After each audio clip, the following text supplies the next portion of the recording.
Alright, welcome back to our Final Fantasy XIV Let's Play. We left off that we know this Sultana is most likely not dead. And we saved Raban. And now we're going to figure out more about, what? Not sieging Ul'dah, but... well, let's find out. So, we'll talk to Alphanod and let's get going. Customary wave. Alright, here we go. To siege or not to siege.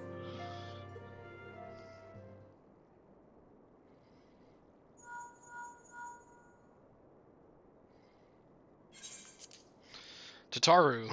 Yes, General Raban is now in safe hands. What? Another assault? Very well, we shall return at once. Pray notify the Count of our coming. It would seem we face another crisis. The Dravanians are prepared to resume their siege of the Holy See. Though I am loath to abandon the Sultana to her fate, we lack the necessary evidence to act upon Dulala's claims.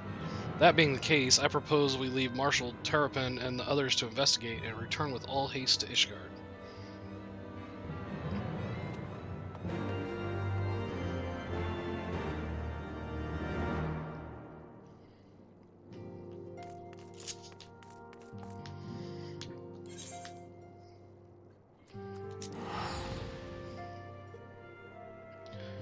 Alright, so we're not going to do the Sultana first then.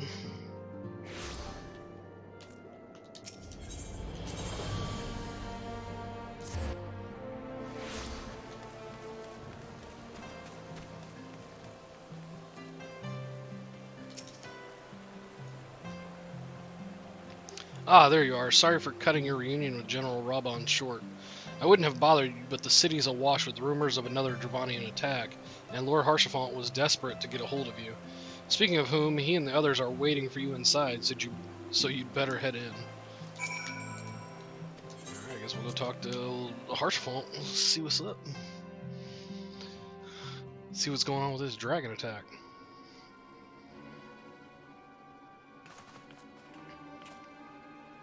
My friend, I thank you for answering our call with such alacrity. As I am sure you are now aware, the Dravanians are once more gathering for war.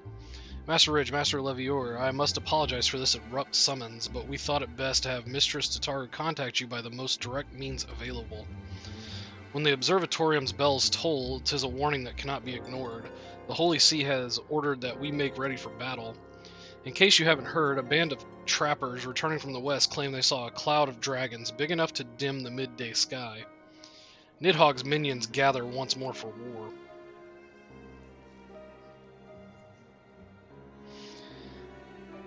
But I would not have you take up arms in another of our conflicts. When first you came to Ishgard, I offered you my protection. If I cannot ensure your safety here, I cannot well accept your aid, much less ask for it. Scions of the Seventh Dawn, you are faced with a choice, to remain in a besieged Ishgard or seek sanctuary elsewhere. I would not presume to influence your decision, but I must ask that you make it swiftly, lest our enemies force your hand.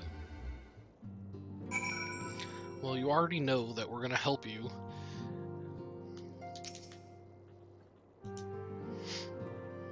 Though we flee to the ends of the world, 'twould seem that no place in this troubled age is free of strife. Once more, the horde descends upon Ishgard, and once more her weary defenders must take up spear and bow. The Count would have us seek shelter from this storm, but I, for one, grow tired of running. If we are to shine the light of dawn, we must do so in the sight of our fellow man, not hunkered in a hole. What say you? Yeah, we'll stay and fight. Then fight we shall. Let it never be said that we abandon our allies in their hour of need.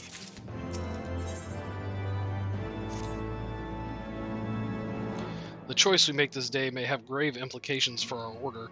It is only right that Tataru should have a say. Come, let us all meet outside and discuss the path that lies before us. So wait, we're gonna meet outside and not even talk to the people that know more about the dragons than we do?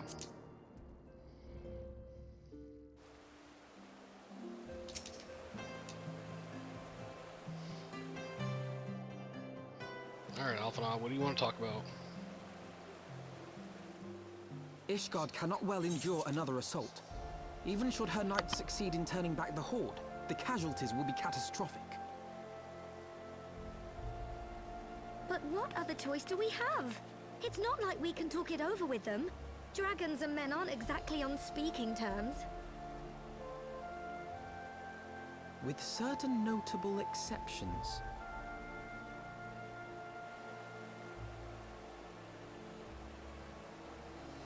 You don't mean Iceheart? When last you spoke with her, she lamented her crimes, did she not? Then there remains a sliver of hope. If we can persuade Iceheart to act as our intermediary, we may yet be able to convince Nidhogg to abandon his bloody course. If there is to be a meeting, I would accompany you. Estinian. Even with your intermediary, Nidhogg's blood rage may render him deaf to reason. However, the mere attempt may afford our forces precious time to prepare. Of course, you might also consider a more direct approach to ending this conflict. With the power of the Eye at my disposal, and the vaunted strength of the Warrior of Light, we could conceivably slay the beast outright. If we are to risk a face-to-face meeting with the Dread Worm, I for one would feel safer in the company of the Azure Dragoon. However, I should only turn to your lance if my words failed to find their mark. Is that clear? Perfectly. I shall assume that Iceheart enjoys similar diplomatic protection until instructed otherwise. A word of advice. Think carefully before divulging the particulars of this plan to Sir Emmerich. 'Twould not do to have the Lord Commander accused of consorting with heretics. Indeed. I thank you for your counsel, Estinian. We shall be honored to have you with us. I am glad to be of service.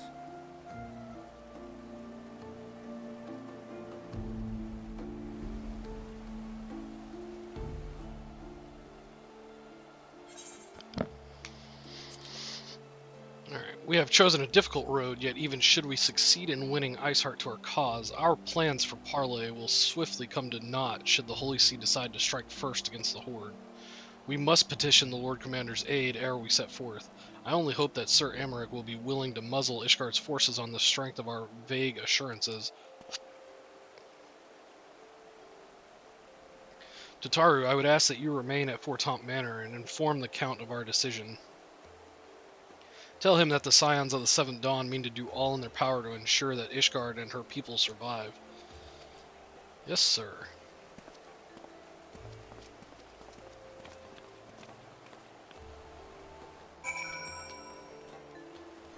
Alright, we're gonna go see Sir Emmerich.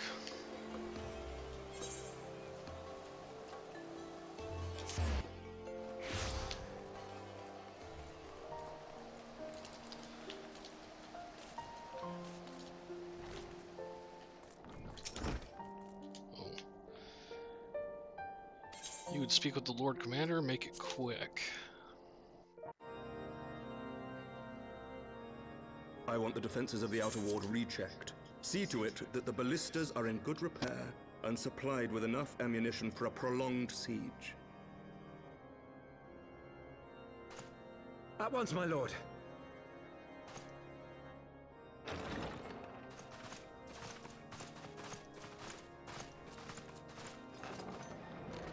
Ah, 'twould seem I have visitors. And unlike those messing beyond our walls, these ones are welcome. Pray forgive us for interrupting you in the midst of your preparations, Sir Emmerich, but our suit concerns the impending assault. To speak plain, we believe there is a chance the invasion might be halted before it even begins.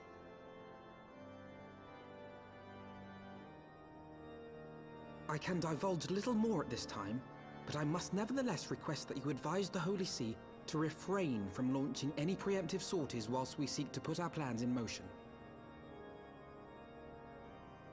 I will gladly lend my support to any endeavor that could spare the blood of my countrymen, but I would know more of the cause you would have me champion. Will you not share aught of this mysterious undertaking?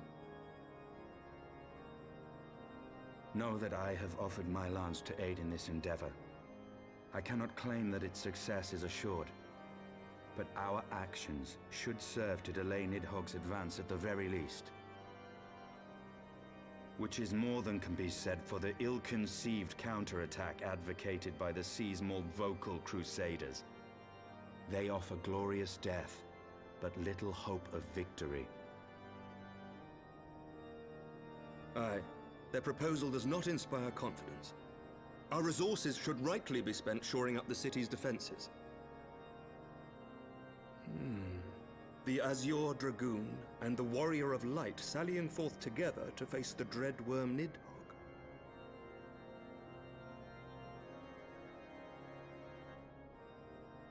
I must admit the mere thought of it does much to dispel my misgivings. Go then, carry out your plan. I shall do what I can for you within the Holy See.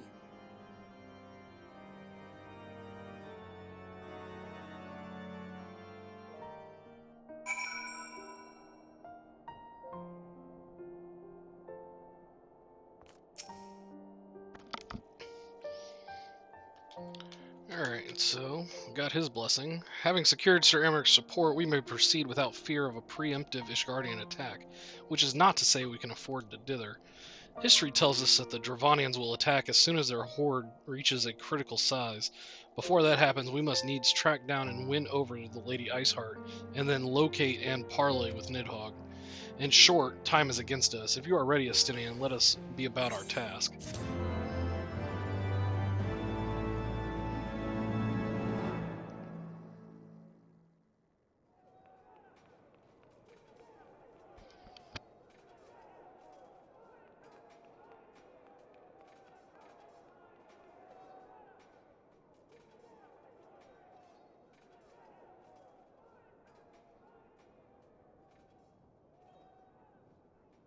Such commotion. Yes, Your Eminence. The bells of the Observatorium warn of our enemy's approach. So, the dragons are coming. Let them come, in their hundreds and their thousands. With the divine blade in our hands, we shall rend their flesh and drown the heretics in their master's blood. Even Nidhogg and his foul brood shall be powerless to resist us. And when we have rid the world of their pestilence, we shall turn our attention to our Ascian allies. See that they are suitably rewarded for their invaluable assistance. If I may, Your Eminence, the Paragons wield powers strange and unknowable. Can we be certain that they will not see through our deception? We can be certain of naught save the righteousness of our cause. If you would be a true leader of men, you must possess conviction as well as caution.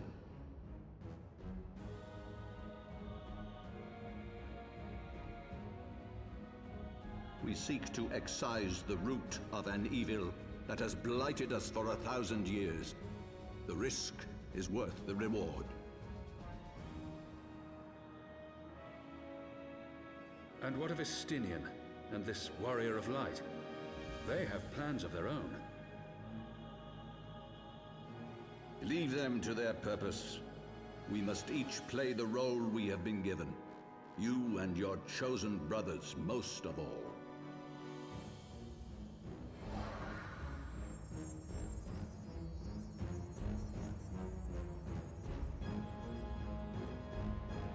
For the glory of King Thordan.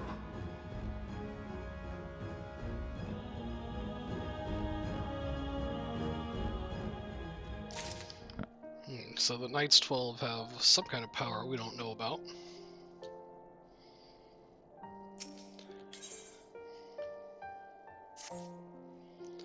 Alright, before we set forth, we must needs inform Tataru of our plans. Then I shall await you at St. Renet's Forum. Tell your friend we may be some time. The road you have chosen is neither short nor easy. Of that I need no reminding. Come, Hulk, let us head back to Fortaunt Manor.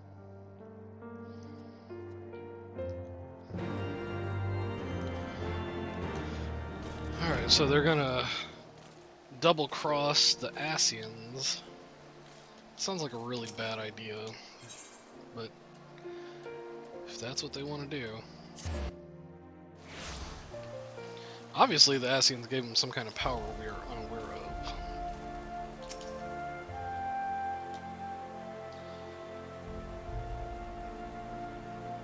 Shall I show you inside the manor? Yep.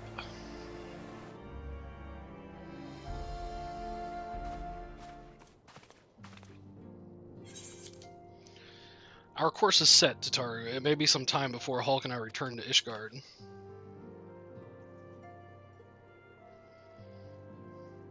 Well, just you be careful, alright? Oh, and don't worry about me. I'll be busy listening out for news of our lost friends.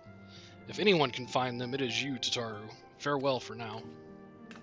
Oh, before you go, you must put this on, Alpha. I made it specially. Is he finally getting new clothes? No, I couldn't possibly. Very well.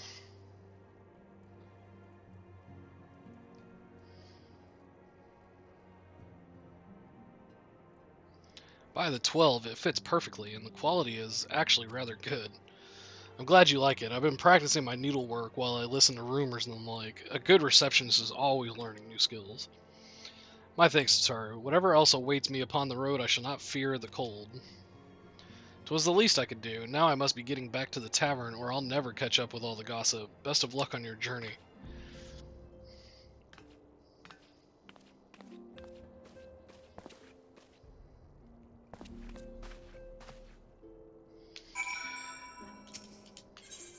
Alright, Alphanod finally got some new clothes.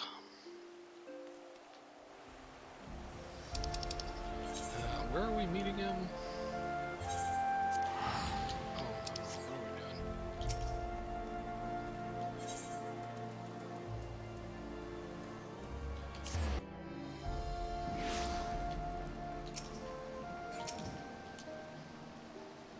You have said your farewells, then? Aye, we are ready to depart. I suggest we begin our search for Lady Iceheart without delay. Very well, but she will prove an elusive quarry. Where do you intend to start looking? In the absence of any fresh intelligence on Ysaele's movements, I propose we pick up the trail where she was encountered last, the Karathis Western Highlands. Let us speak with Sir Redwald, was it? As the commander of Falcon's Nest, it is like that he will know if any heretic activity has been reported in the area.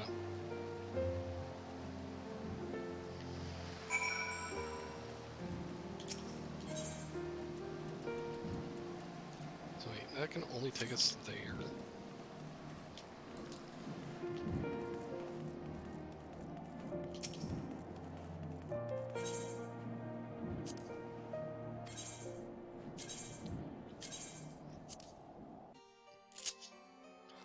$5 gil instead of a couple hundred.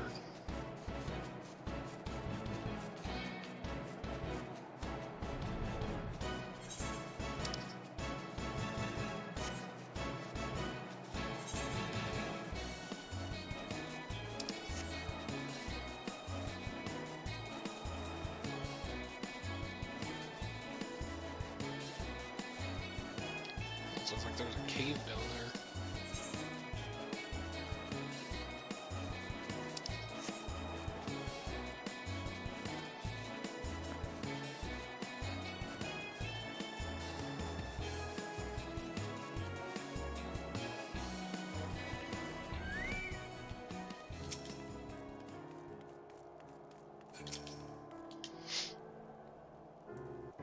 Sir Redwald. Well, Master Ridge, what business brings you back to Falcon's Nest? Judging by the company you keep, it can be no trifling matter. The Azure Dragoon I know, of course, but I do not believe I have met this young gentleman. Alphanod Levior, at your service, and you are not mistaken as to the gravity of our mission, Sir Redwald.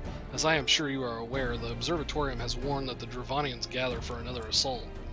We believe there may yet be a way to avert the coming conflict, but only if we can find the elusive Lady Iceheart. Thus have we come to Falcon's Nest in the hope of acquiring the latest intelligence on the heretics' movements.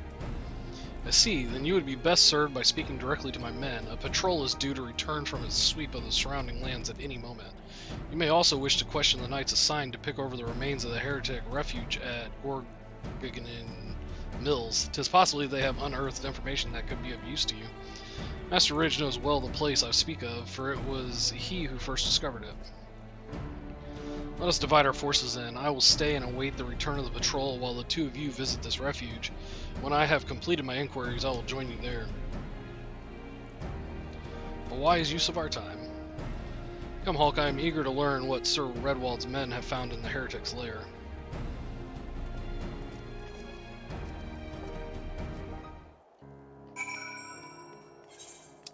Yeah, it wants me to go all the way out there. Okay. So we are going to pick up the side quests that give us the Aether Current so we can try to get flying unlocked.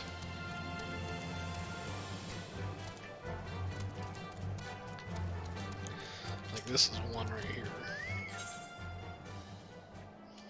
Bridge over frozen water. Yep. Do you have a moment to talk? A short while ago, one of the workers from House Dasmel asked me to go and deal with some Mylodons that have been causing trouble. The Black Iron Bridge barely survived the calamity. It's in desperate need of repairs, but the upland Mylodons roam far too close to it. The craftsmen can't work safely. Someone needs to kill them. The Mylodons, that is, not the craftsmen. I'd ask the Dragoons to do it, but they're so busy it'd be weeks before they found the time. I'd do it myself, but there are so many of the beasts that I fear I'd be swarmed and outnumbered. You're a capable man. Would you be so kind as to thin them out somewhat? If you were to kill, say, 3 of them, I think I'd be able to finish off the rest myself. Yeah, I think we can kill 3 of them.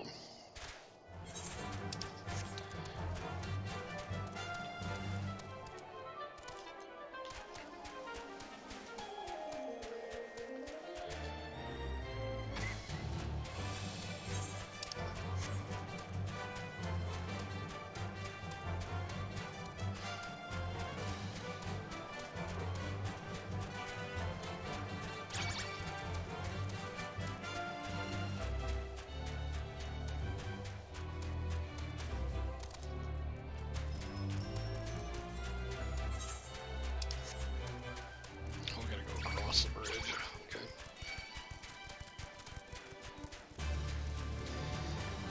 Oh, and then unfortunately we're gonna have to go all the way back to finish the quest.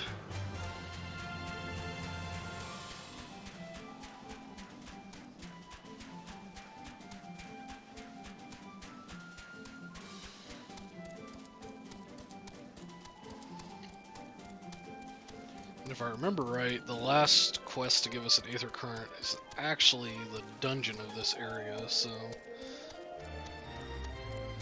we will need to do the dungeon no matter what, even though it's not part of MSQ.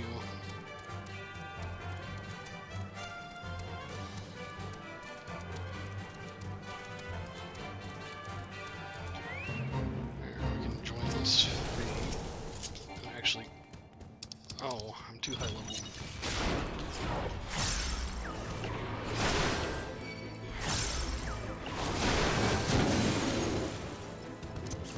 Oh yeah, I cleared my inventory.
2 of the knights.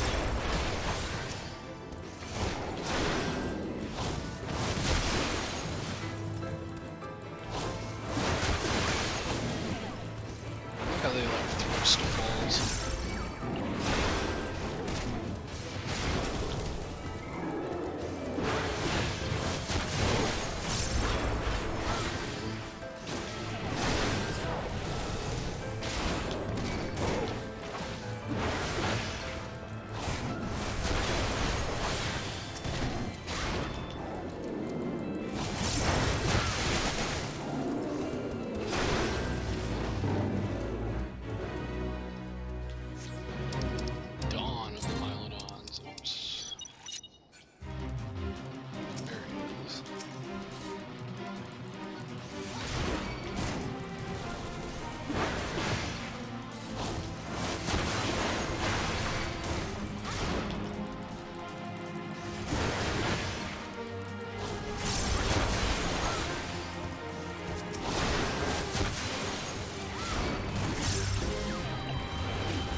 Any more knights. We're going to do this alone.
Anytime there's NPCs, I want to try to keep them alive, because they don't do a lot of damage, but they do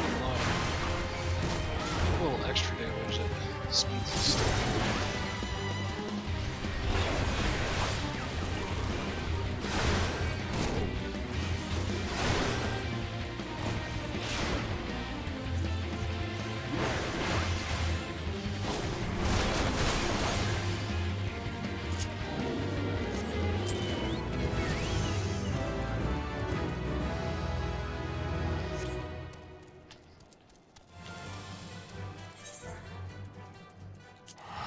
Alright, back to Falcon's Nest to turn that in. Let's see if any of the other side quests spawn.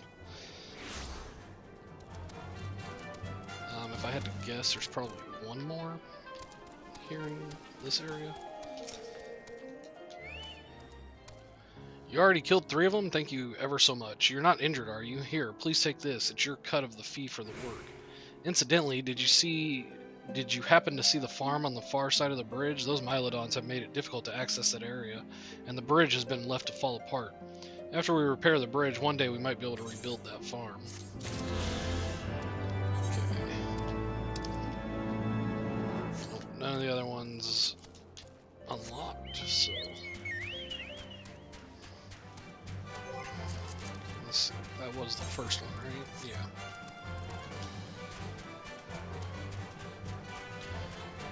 Alright, we will go meet up with Alphanod now.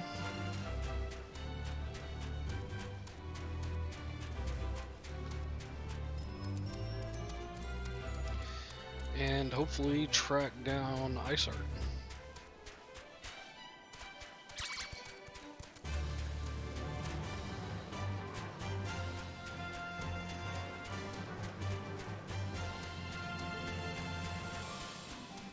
am using the black chocobo that they gave us.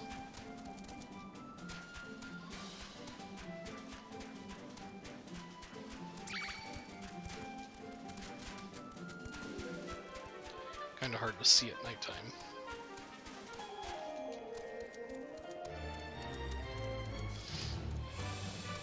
Unfortunately, he's not any different than the yellow chocobo.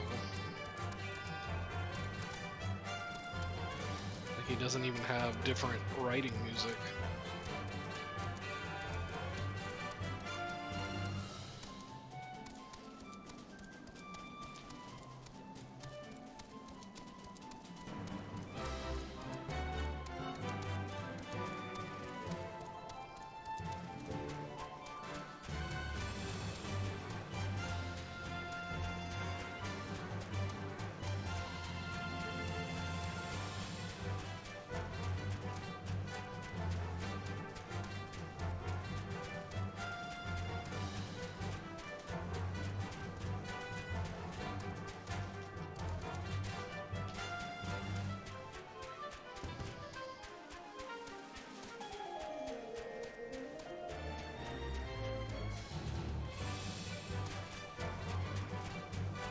Gotta be careful of dropping off cliffs.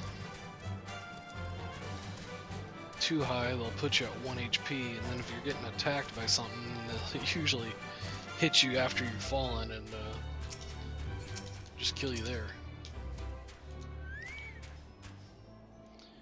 Ah, Master Ridge, our findings, you say. Well, there is something of a tale there. No sooner had we chanced upon a promising-looking sheaf of letters than we were ambushed from the shadows by great white beasts. 'Twould seem the heretics foresaw our coming and left behind their pets to discourage further investigation. Several of our number were badly wounded, and you cannot carry out your duties until the creatures are slain. We have not the time. We have not the time to wait for reinforcements. Let us deal with these pets ourselves.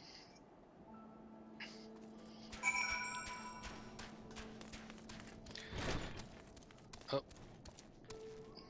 big old polar bear. Oh dear, the creature took me by surprise. Forgive me. Until my hand stops shaking, I fear I shall prove more a hindrance than a help. How did you kill it so quickly? Pray, go on ahead, and when you are certain that the rest of these things have been slain, notify the expedition leader that it is safe to return. So now you're not even going to help?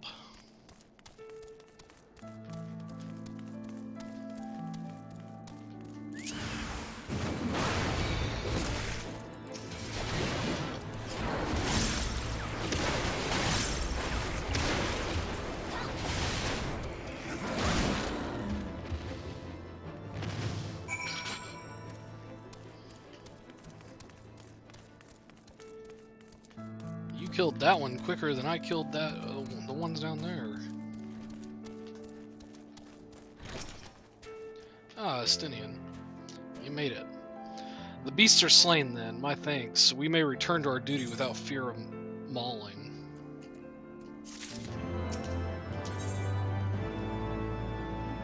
From one heretic to another.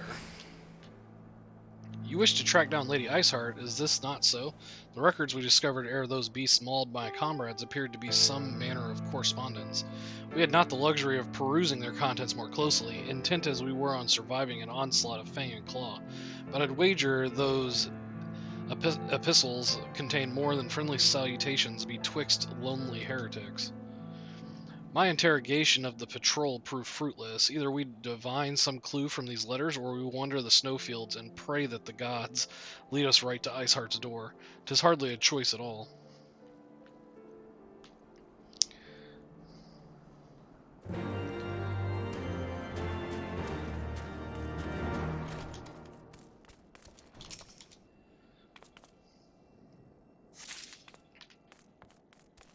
Alright, there's one.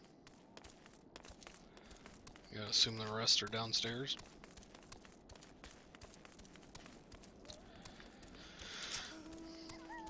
Probably one in the other corner. Oh, I think I saw it. Nope, that was Alphanon. No, it was in the opposite.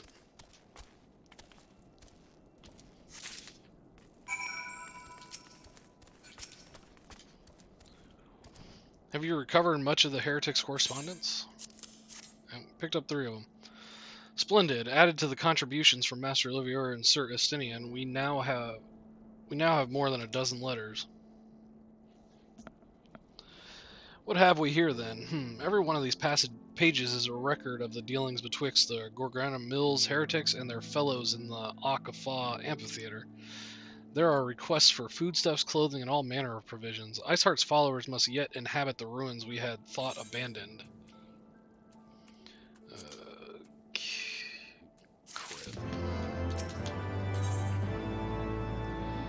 Sounding out the amphitheater. The Akafa amphitheater, the very place where you witnessed the manifestation of the primal Shiva, was it not? If that is our destination, the journey will be long indeed. The amphitheater lies on the other side of a treacherous tract of ice and snow that cannot swiftly be crossed. Then we must place our faith in the Aethernet. As you may recall, our dear friend Mandrita succeeded in recreating the Akafa beacon after it had been destroyed by Lady Iceheart. At the time, it was assumed that the resultant Aetherite would only be temporarily viable, but given that the heretics of Gorgana Mills seem to have been in regular contact with their brethren at the amphitheater, I'll wager it still functions. I suggest we make for the Aetherite within Snowcloak without delay. Correct me if I am wrong, Estinian, but in the course of mapping the Snowcloak tunnel system, a passage was discovered leading out into the western highlands, was it not? Might it be possible for us to reach the Aetherite from this side of the wall? It should. House Durandare posted soldiers at the Western Highlands entrance after the tunnels were cleared, but they will not deny us entry. So I guess we're going to head over there.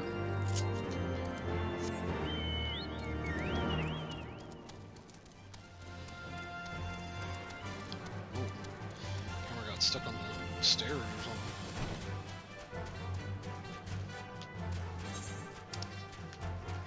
Alright, so where are we going? Way over there.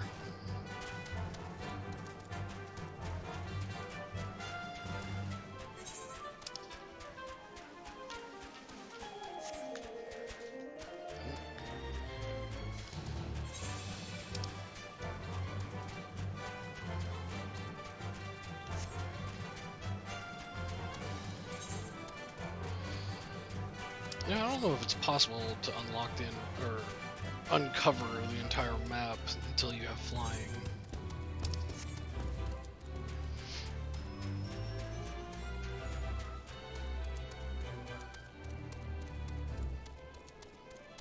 Stupid Mylodon, didn't even see me.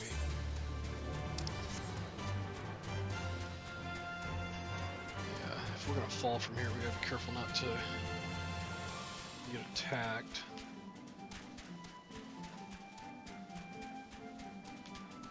That guy will attack us. Let's fall here.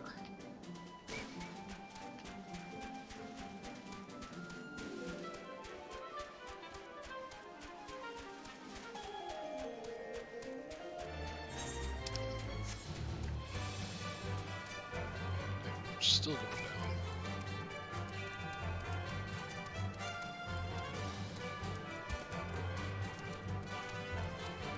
Yeah, this guy's gonna...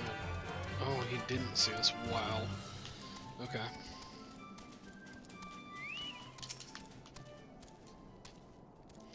Ah, the guests of House Fortome, accompanied by the Azure Dragoon, no less. I cannot imagine what brought you out this far, but you are welcome to enter the tunnels if that is your will. Assuming the Akafa beacon still functions, and we must pray to the 12 it does, we shall arrive at our destination in mere moments. Though I do not expect to be greeted by the primal Shiva, we should nevertheless be prepared for a frosty reception. The heretics are not like to rejoice at the appearance of uninvited guests, particularly ones with our history. Well, let's go. Let's find out.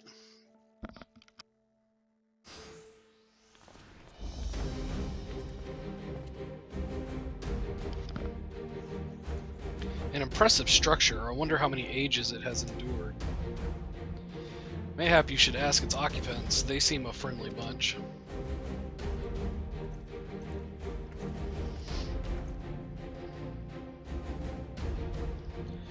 Dogs of Ishgard, is it not enough that you banish our beloved saint? Will you not be satisfied until the ice is slick with the last drops of our blood?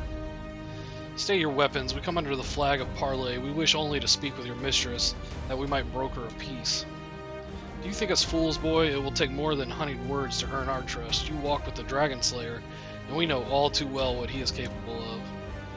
My reputation precedes me. They give us little choice. Come, brothers, may Dragon Wings bear us to victory. Why? You should have just not attacked us.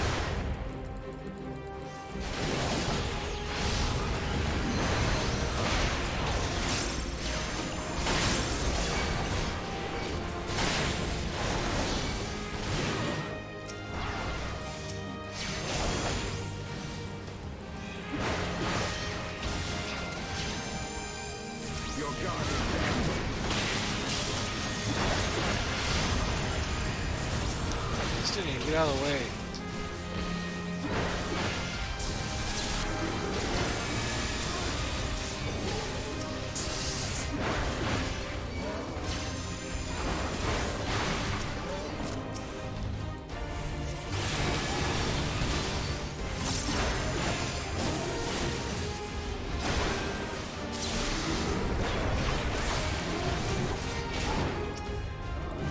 They're transforming dragons.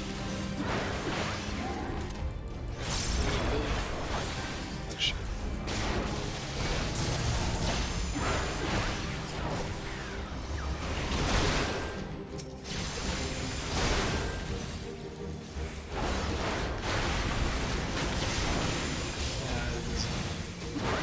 Stop that?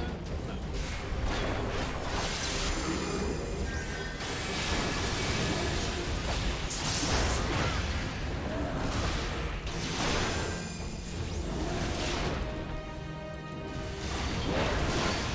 It's gonna reach and do something.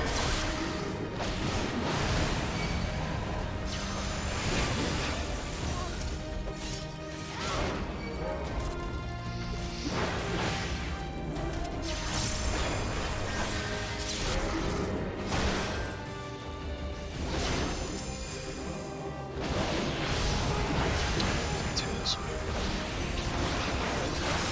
That's a quick swipe. Out of that. Know your folly.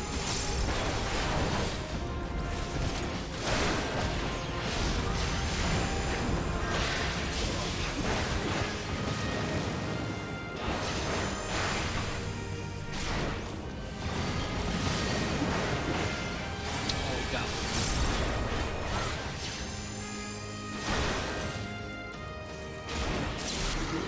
Shit.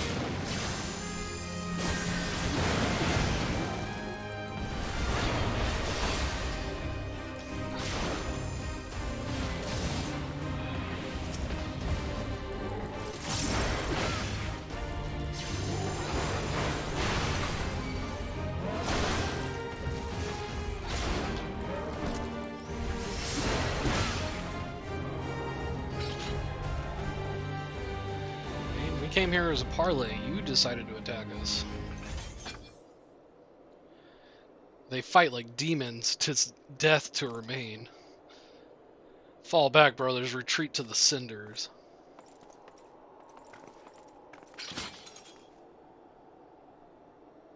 I see no sign of Lady Iceheart. Would that we could have questioned one of them.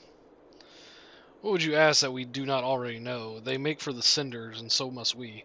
Even should an ambush await us, 'tis certain there will be more heretics to question. The cinders, you say? I confess the name is unknown to me. Mayhap you would be so good as to enlighten us, Estinian.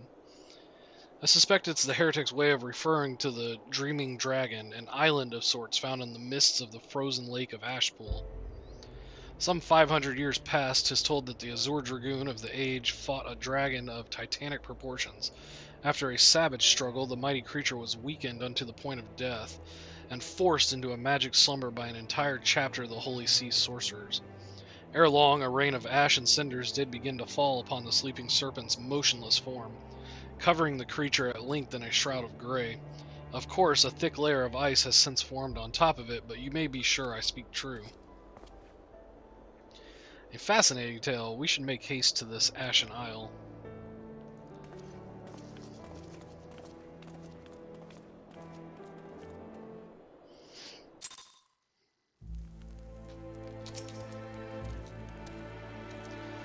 The Dreaming Dragon lies far to the west. Before we approach the Frozen Beast, however, there is another place I would visit first. I am told the Convictors, having set up camp in Twin Pools, their leader, Gentila, may have information of us to use. But mayhap you are not familiar with that name either. The Convictors are dragon slayers, after a fashion, but I am willing to wager that they encounter their fair share of heretics. If we are indeed walking into a trap, I would learn all there is to know of our foe. A sound suggestion. Let us speak with these Convictors then, and temper our haste with a measure of caution.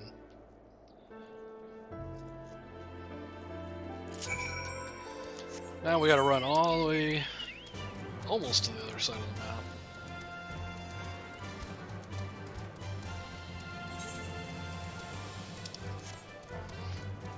But I think we can just follow this riverbed mostly there, so this is not that big of a deal.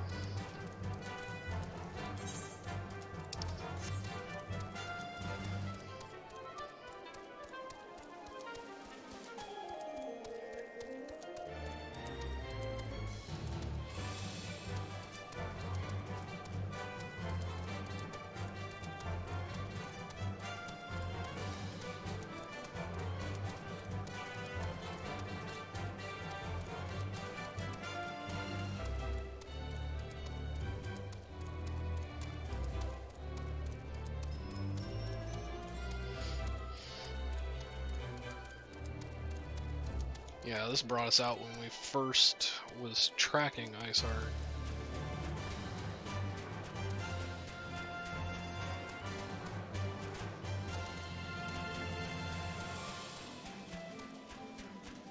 But we're gonna go a little more to the west this time.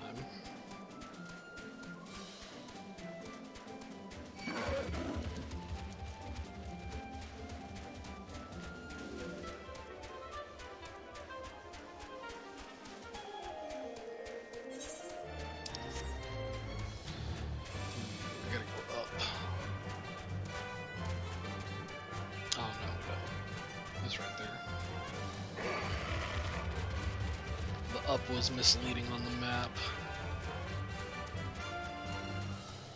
How far are you gonna chase me? You're done. Chocobo Keep. Really, there's a Chocobo Porter all the way out here?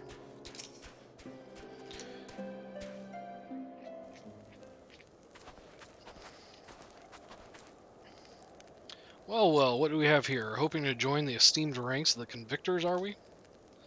No, not exactly. The hard-eyed lad looks promising, but you have a frail look about you, boy. I give you 3 days ere the wilds claim your corpse. I beg your pardon? Alphanet, I give you about 2 days. Be not so quick to judge. I have seen this frail youth fell heretics with a flick of his wrist. And who are you to question my... Oh, by the Fury. That armor, that lance, the Azure Dragoon himself graces our camp. Pray forgive my disrespect, sir. I am Gentilot, leader of the Convictors and fellow slayer of dragons. May I ask what winds, fair or foul, carry you into our humble camp?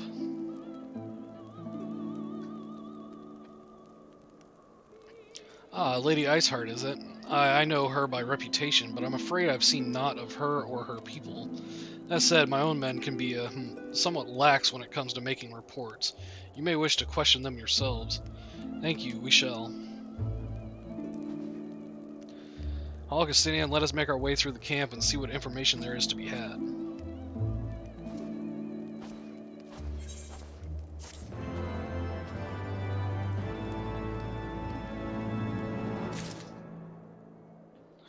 Ooh, look at all the...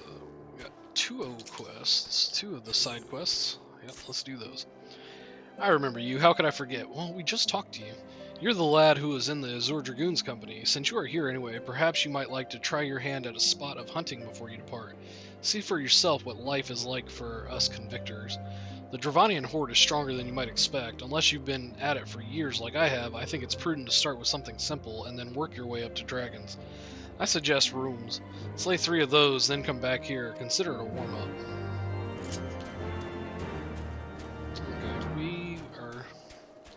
Up the other side quest while we're here. For all the nights to come. Actually, I think this is the dungeon. Okay, we'll pick this one up too. Cowards, all of you. Have you no shame at all? Oh, I beg your... Wait, are you not Master Ridge, honored ward of the House Fortemps? Praise alone. Surely you will consider my request. Know you the Dusk Vigil, westernmost of the Citadel watchtowers built to warn of the Horde's approach? 'Twas lost following the calamity, another victim of the snows. Within the ruins lies a priceless treasure which must needs be reclaimed. I thought to enlist the services of these so-called dragon slayers, but it seems their courage is not as boundless as they would have you believe. But you, sir, you are not one to shy away from danger, am I right? Very good indeed. There's a sculpture of the Fury within the Dusk Vigil's chapel. An ice rondel is set in its helm. I would have you prize it free and deliver it to me. The Vigil is not difficult to find. Simply head north towards Banepool until you come to the gates. Knights may bar your passage, but should you explain who you are, they will grant you leave to enter. Oh yeah, that is obviously the dungeon. Okay, I keep seeing that light, thinking it's a quest marker. Might as well talk to Alphanod while we're here too. Camp of the Convictors. Surely one of these people will have encountered heretics while out hunting. Pray speak with as many as you can.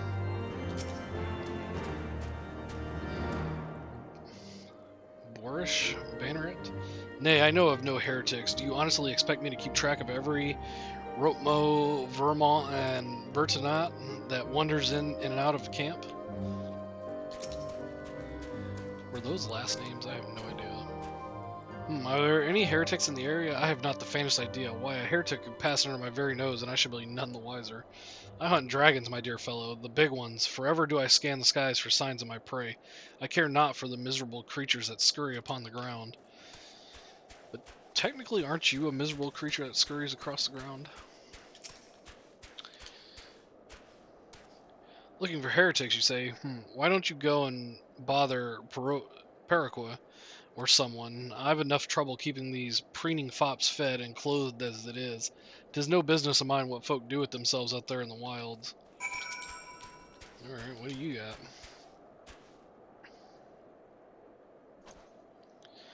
Something I can help you with, my lord? Heretics, is it? Well, I've never seen one myself, but they ain't to say I haven't heard a thing or two.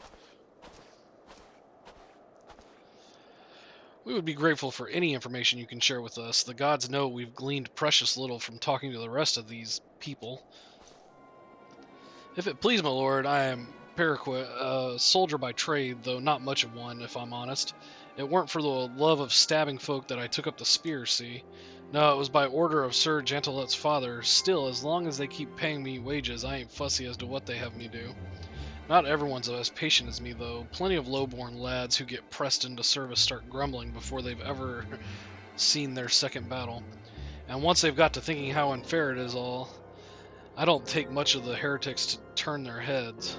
Oh, it don't take much for the heretics to turn their heads. From what I hear, the simple promise of freedom tends to do it.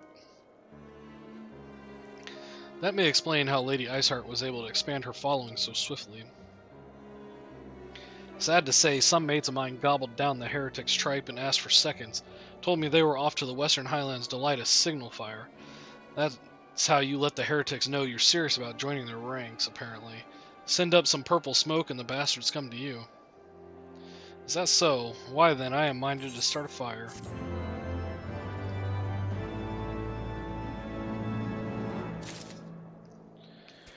Alright, we gotta come back here anyways, so let's go do these two side quests. Right here, in the middle of this field.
Might as well go unlock the dungeon.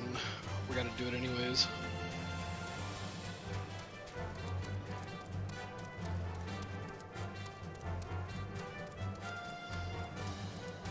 And it is technically the first dungeon of the expansion, whether it's part of MSQ or not.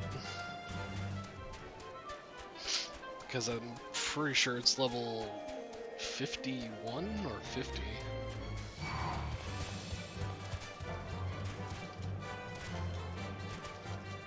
And the next actual MSQ dungeon is 52 or 53.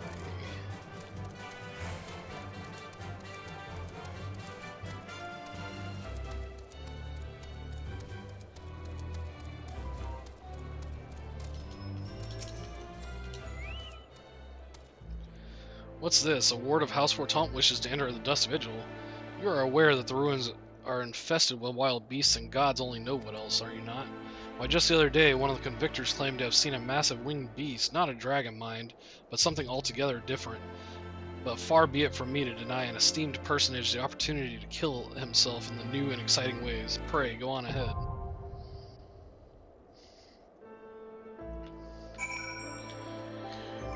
Alright, well, we might as well queue up for that. Yeah, 51.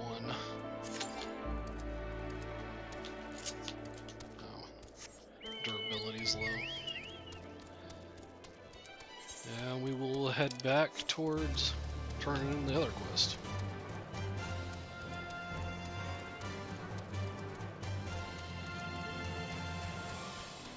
Shouldn't actually take too long. I'm actually playing at a decent time where there are people on, and not at like 3 o'clock in the morning.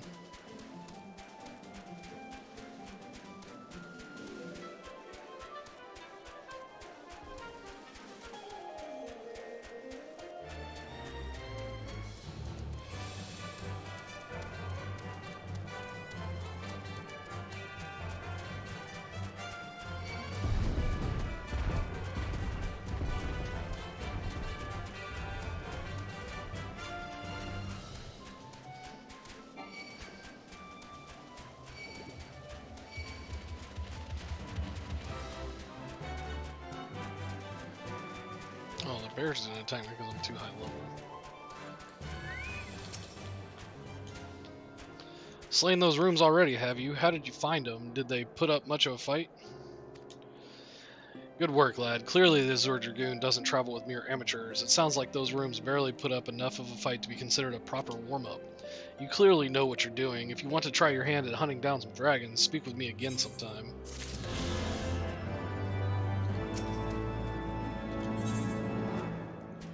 Protecting what's important. Wants to help out, do you? Well, there's plenty that needs doing, and killing besides. I'm sure you've noticed that dragons aren't the only thing we have to contend with out here. Take the polar bears, for example. They come here looking for an easy meal, drawn by the smell of our cook fires, and then raid our stores. Think you could thin their numbers a little? Killing 4 or so of them should suffice. You'll be compensated for your troubles, of course. Yeah, I think I can kill 4 of them. And actually these count, so... Oh, there's only 30 seconds left. So can I get one down in 30 seconds?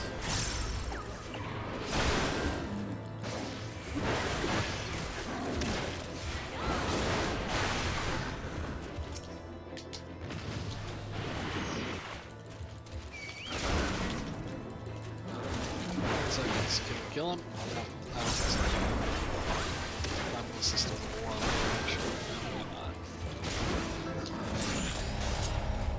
Alright. We will go to the... Oh, there's one right here. Actually, there's 2 right here.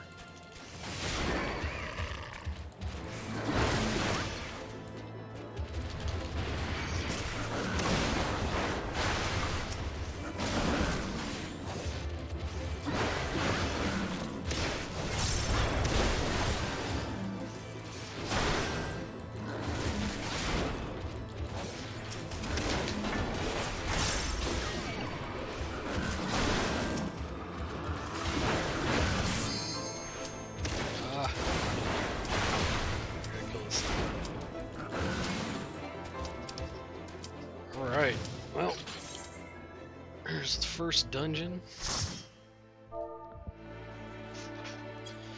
And we actually can't do this with NPCs, so that's why we queued up for it.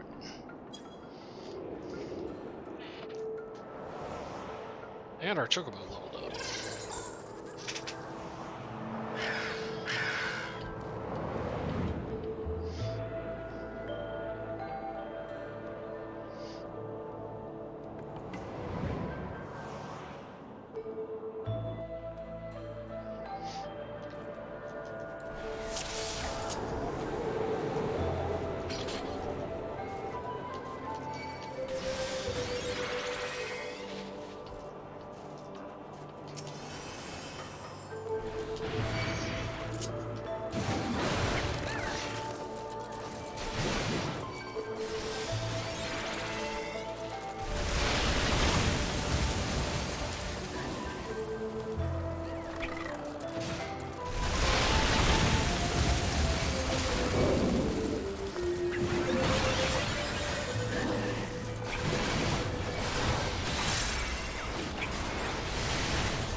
Big old griffin.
We got 3 sprouts in here.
So there's just a big woolly mammoth that lives in this citadel.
Sorry.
Well, I don't know if I've ever seen this many mechanics from this guy.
dungeons become a lot easier once you get raw intuition in a warrior, because you can heal yourself.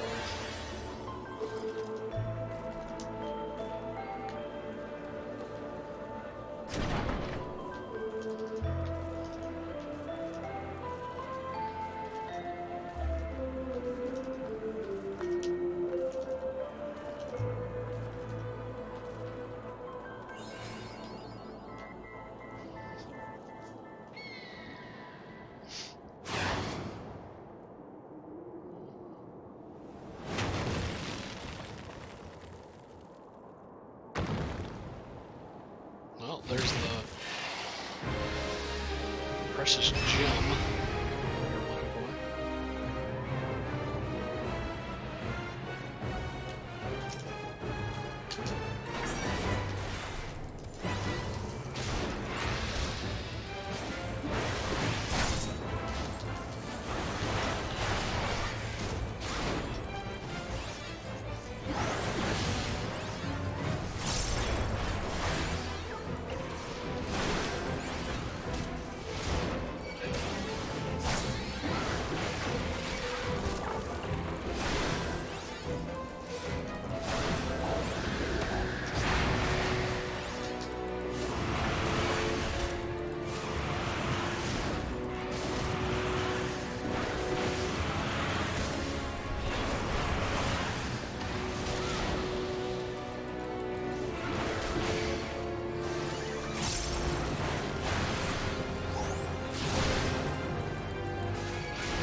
Yeah, pretty easy first dungeon of the expansion.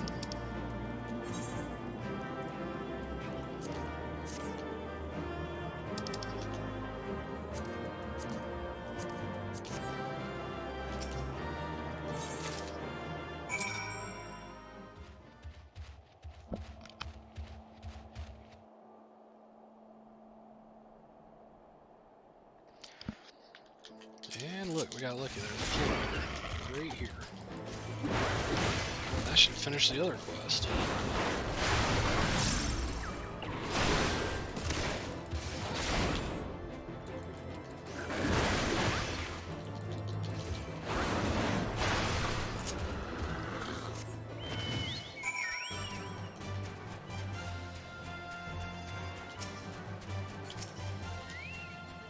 Well, you're certainly more reliable than any lordling I've ever met. They've only got eyes for dragons, even though I tell them time and again that if no one sees to those bears, there'll be nary a scrap to eat. But do they listen? I dare say everyone around here could stand to be a little more like you. Well, I said you'd be compensated, and I'm true to my word. I trust you'll consider this fair remuneration for your efforts.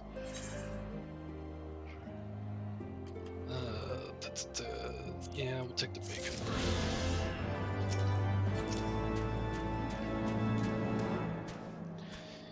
Do you have it, Master Ridge? Yep, here's the gem. Yes, there's no mistaking it. At last, it is ours once more. My parents presented this sapphire to me on my wedding day, as my wife and I presented it to Ulmeric on his. One day they would do the same for their son, but for that disgrace of an inquisitor, suspicion of heresy what rot, he knew what he wanted from the start. By the time I secured her release, they had interrogated her for days. She was a shadow of her former self.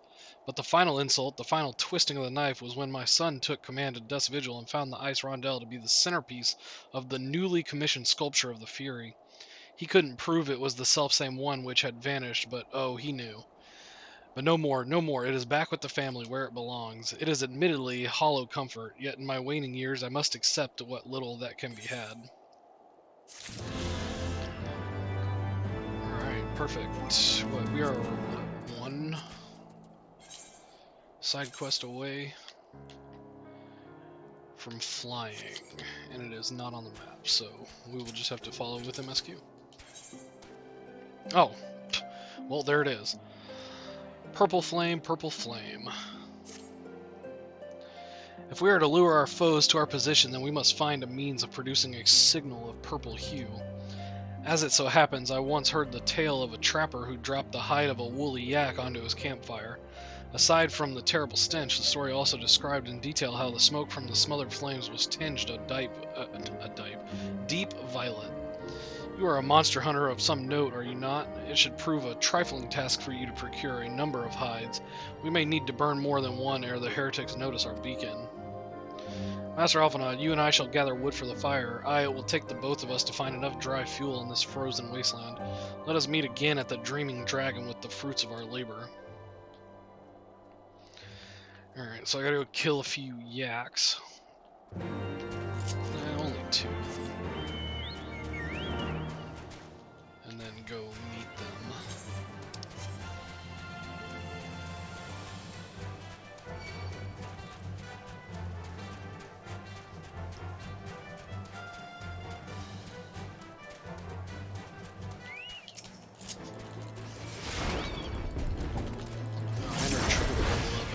Give it its snooze.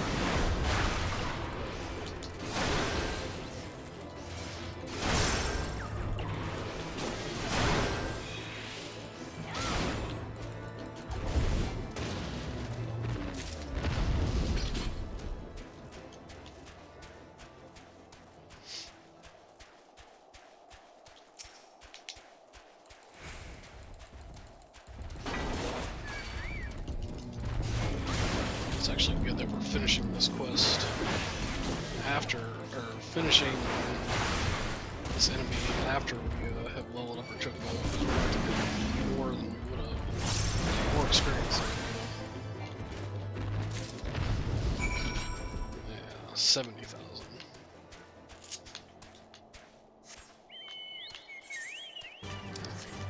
We gotta go up.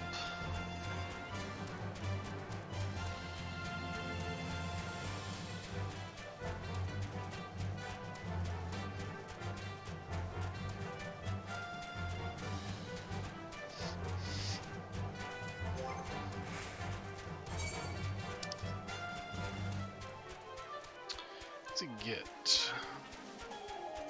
Oh, he gets a new ability. Turbo Rush.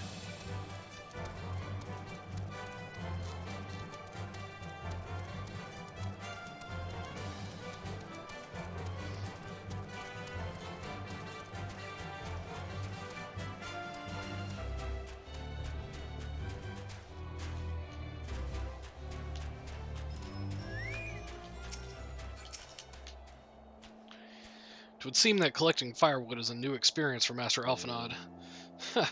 His must have been a privileged upbringing. Have you the hides we need?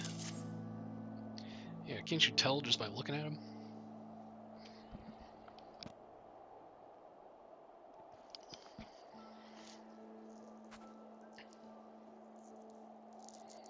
Ah, I should have known it would be you.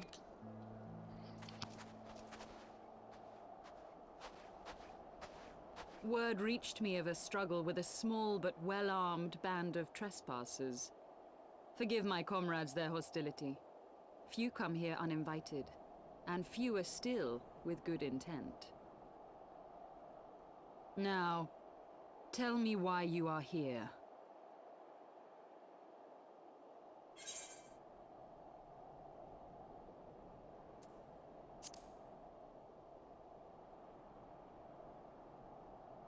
So, you seek to stem the Dravanian tide with talk?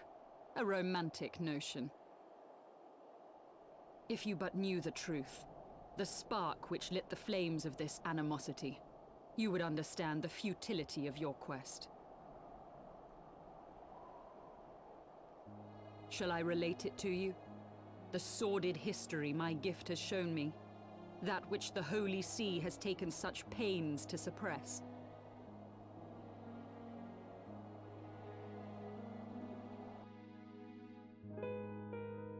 'Twas more than a millennium past when an Elezen tribe first sought to claim the lands of Kurthas as its home.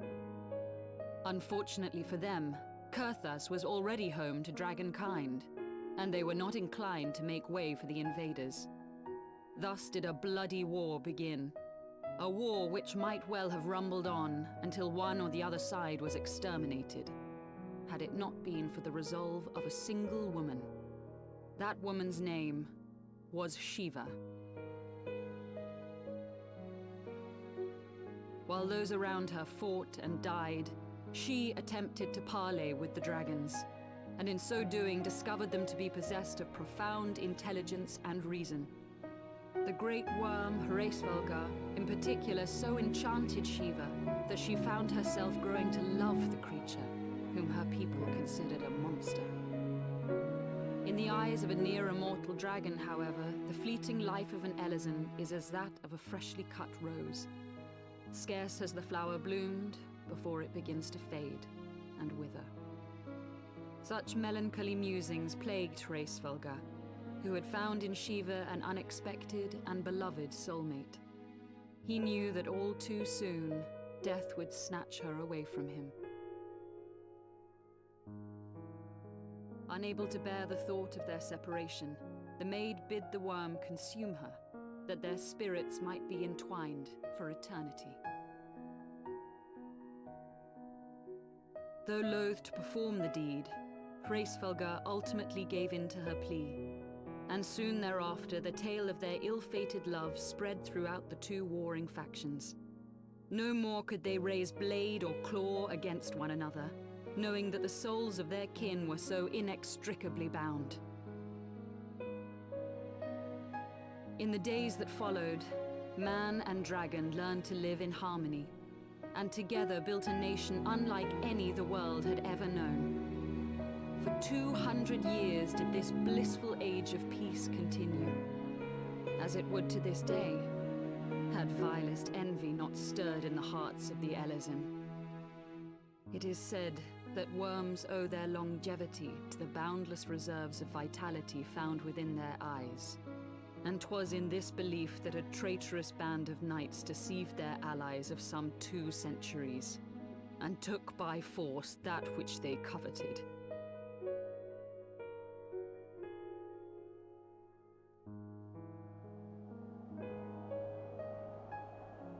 Nidhogg, he who now stands poised to unleash his wormlings upon Ishgard, was the great dragon who lost an eye to Elezen treachery. And until he prizes it from the hands of the traitor's progeny, no amount of conciliatory words will stay his fury. You are wrong, Lady Iceheart. Lest you misunderstand, I do not doubt your vision of the past.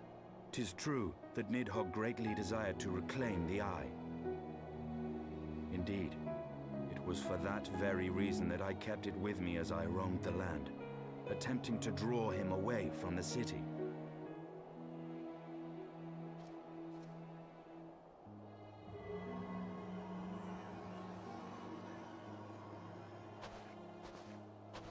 Good gods!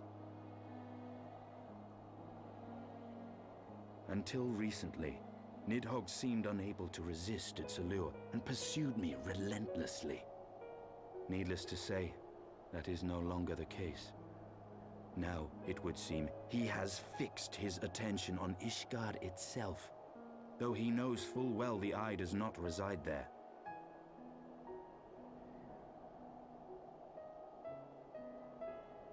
You believe he targets the capital for another reason? I believe reason has all but left him. Through the eye, I feel much of what Nidhogg feels, and the dragon's thirst for vengeance will not be quenched by aught less than a sea of blood.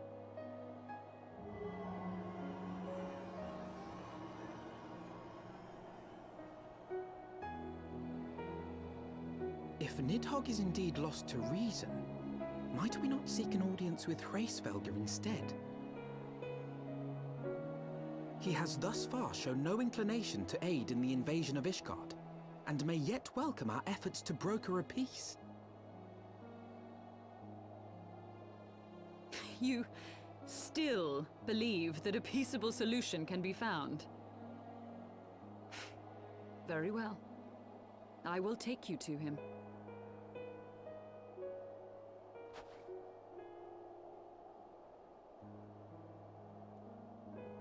Our road will lead us to Dravania, the homeland of dragonkind. There we shall ascend unto the clouds, where Hraesvelgr resides.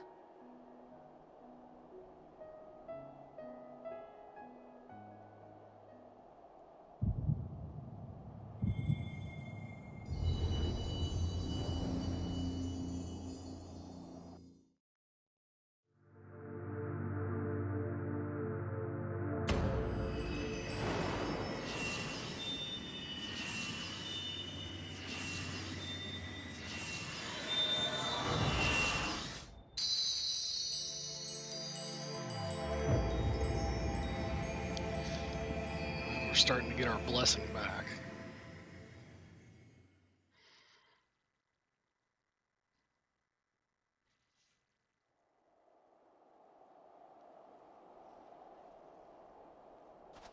Is autumn mist, my friend?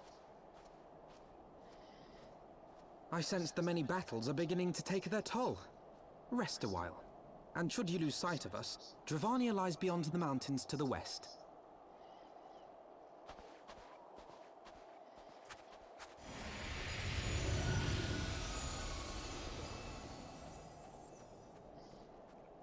Curious. The vestiges of thy mistress's blessing are not as faint as once they were.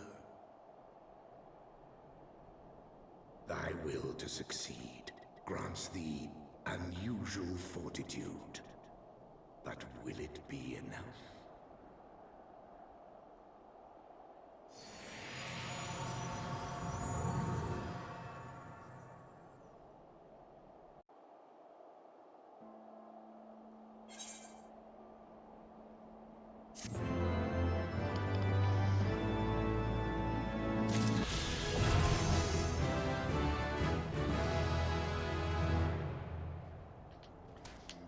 Alright, so we can actually fly now.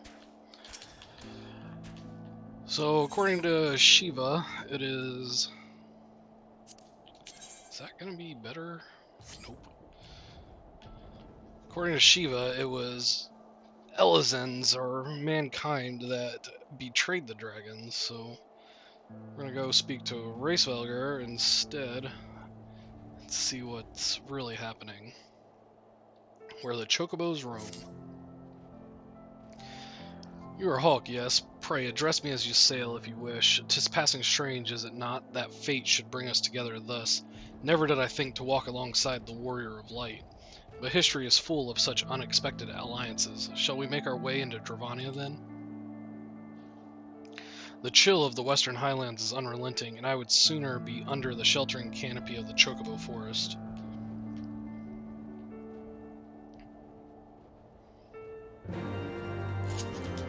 Me too.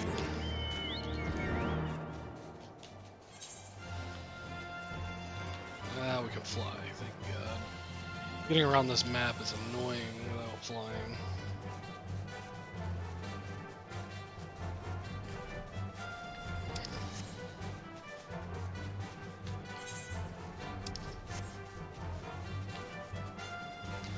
as soon as we enter the next map, we will not be able to fly again. Yeah, flying is tied to each map individually.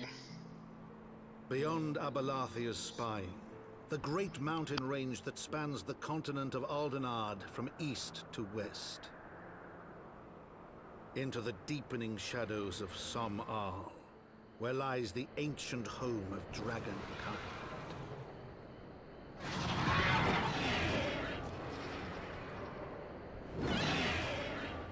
To a land where the soil slithers and the skies seethe with sinuous shapes, they came.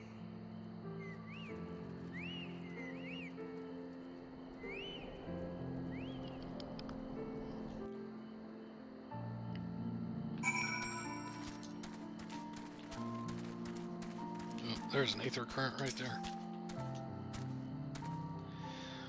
We now stand on the threshold of Dravania. The path to Som-Al will take us far to the west, beyond the embrace of the forest's branches. It will be a long and demanding journey. Might I suggest that we take our rest at the village up ahead and see that we are properly provisioned. There is a village here, but I thought these lands the sole domain of dragonkind. Why would anyone choose to live in so perilous a place? The wild chocobos. Tailfeather was built by hunters who make their living capturing and selling the beasts.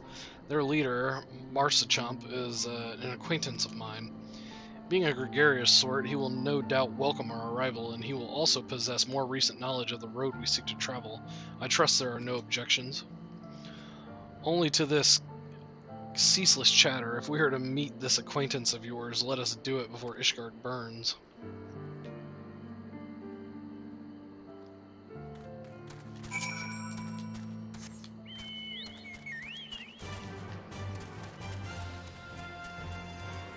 I missed.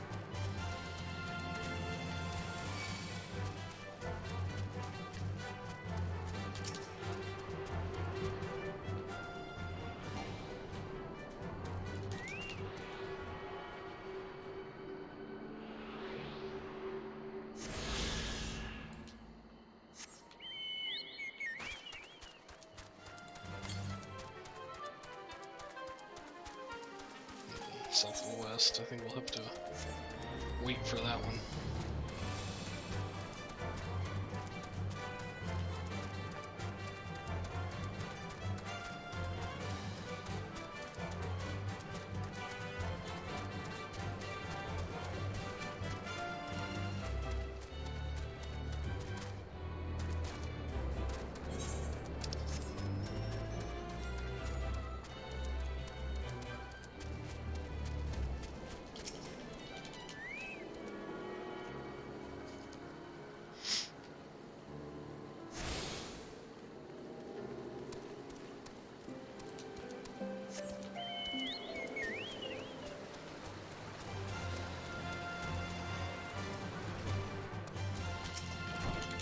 Here we go.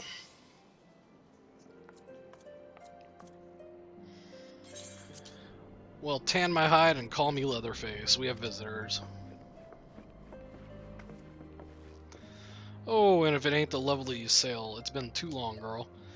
That it has, Marchamp, that it has. My companions and I are on a pilgrimage to Som-Al. Might we stay in Tailfeather a while and prepare for the next leg of our journey? Of course, stay as long as you like. In fact, I wouldn't suggest leaving the forest at all. The dragon's been absolutely bleeding murderous of late. Forgive me, sir, but I am not sure I understand. Do the dragons not bother you here in the forest? Bother us? Did Ysayle not explain things to you, boy? You've seen them towering Kaloum trees all about, haven't you? If you were to fly above the canopy, you'd barely be able to see the ground. And as you expect, local wildlife's canny enough to stay hidden beneath the leaves, which is why the dragons do their hunting elsewhere, and we can do ours in peace. I see. Thank you for the explanation. You're welcome. Now I know it won't stop Ysayle here, but the dragons ain't the only things you'll need to keep an eye out for, especially if you're set on heading west. Yeah, we said we don't need that.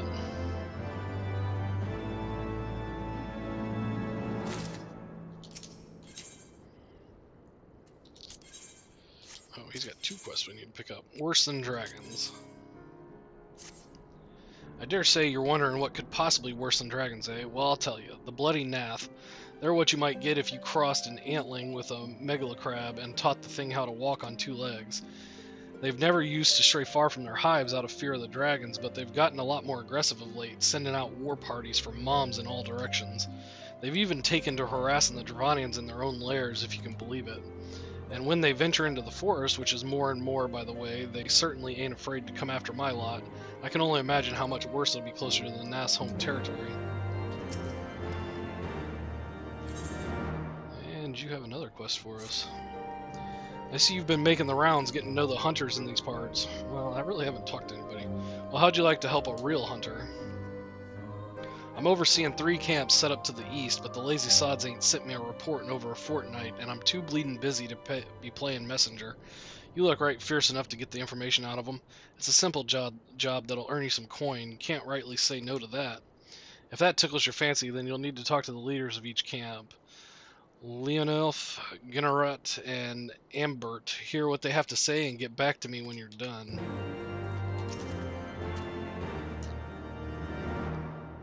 Alright, first we're going to talk to Ysil, so she's standing right here.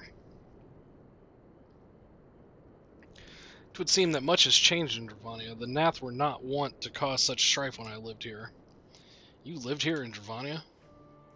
Ah, it was in the time following the calamity. My family was dead, my home was gone, and I had fled from the bitter cold into these lands. I knew not the pass of the forest then, and wandered out from under the protection of its bows. That was when I chanced upon Hraesvelgr. He had descended from his mountain lair to hunt for food. My exhausted mind could not contend with the sight of the majestic worm, nor the vision of the past his presence visited upon me.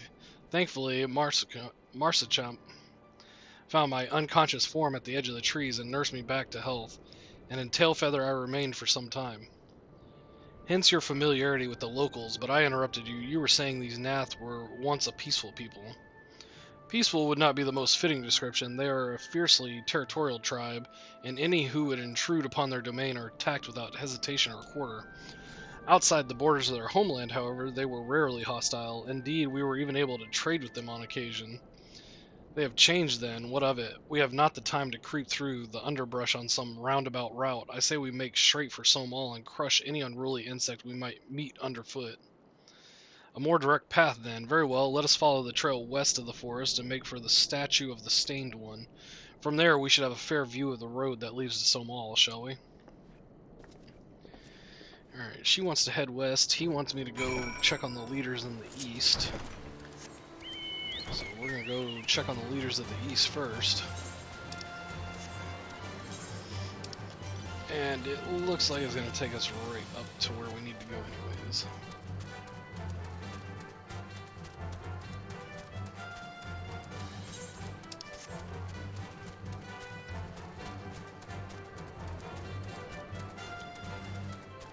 I was going to say, does that lead up? But it doesn't look like it.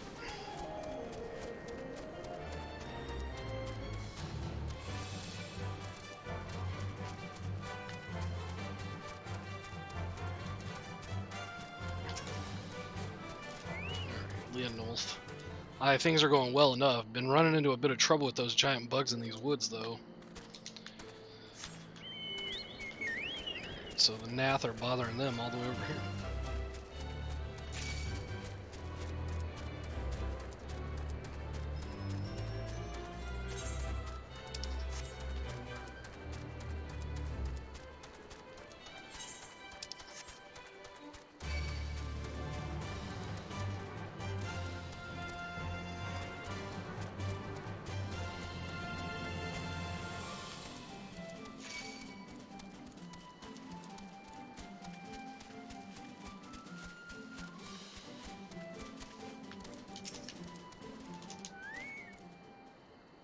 Nothing out of the ordinary here. There's just the one bird that won't shut up. I haven't been able to catch a wink of for all its bloody screeching. There's no problems over here.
Guess we just have to go around here till we can get up. There we go.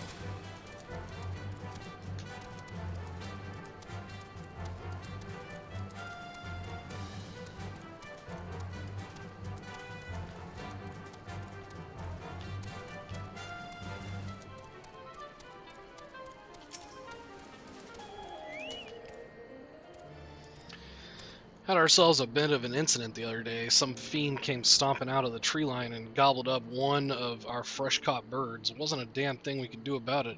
If we're going to keep on in this area, we'll need some extra hands. You tell the chief that. Yeah, we can tell the chief. Because then it'll be faster just to go out of the north exit.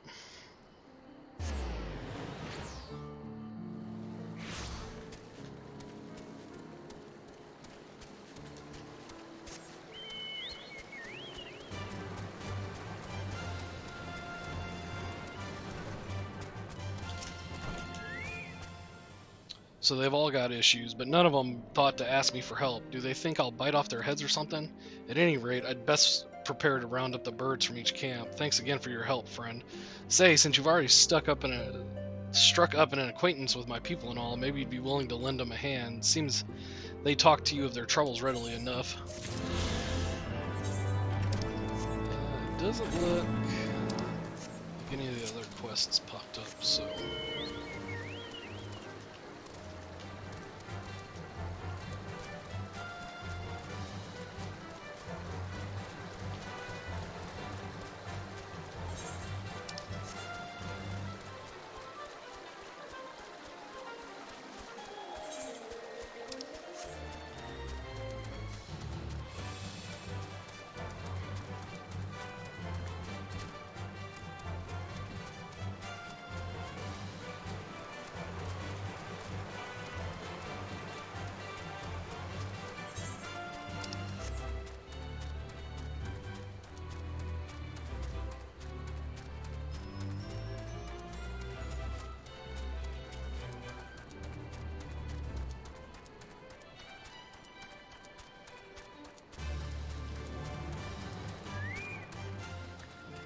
Still heading for Somol. We're getting attacked.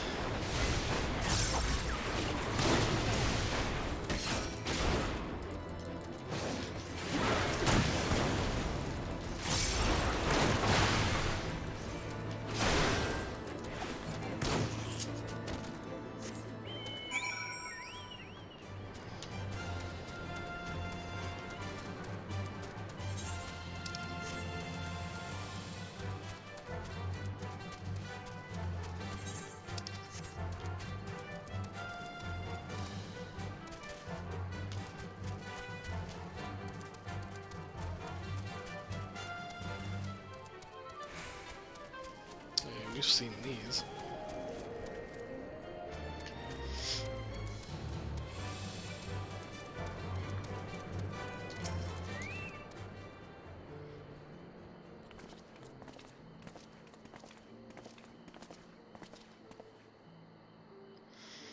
Should we chance to meet Marshal Champ again, remind me to thank him. Had he not warned us to expect the Nath, I doubt I would be standing here. Amid ruins that I would tentatively describe as Ishgardian, the style, if not quite identical, betrays a definitive resemblance. You have a scholar's eye, Master Alvanad. This structure is, in fact, over 1,000 years old. It is a remnant of the age when our ancestors and dragonkind lived together in peace. You claim this as evidence of our harmonious past. I was taught that these buildings were constructed by heretics, in honor of your Dravanian masters. This rubble inspires no such awe in me. Stubborn fool, how desperately you cling to the false teachings of your beloved Holy See. Enough, both of you. You threaten the success of our mission with this incessant squabbling. Oh, pray reason with these two.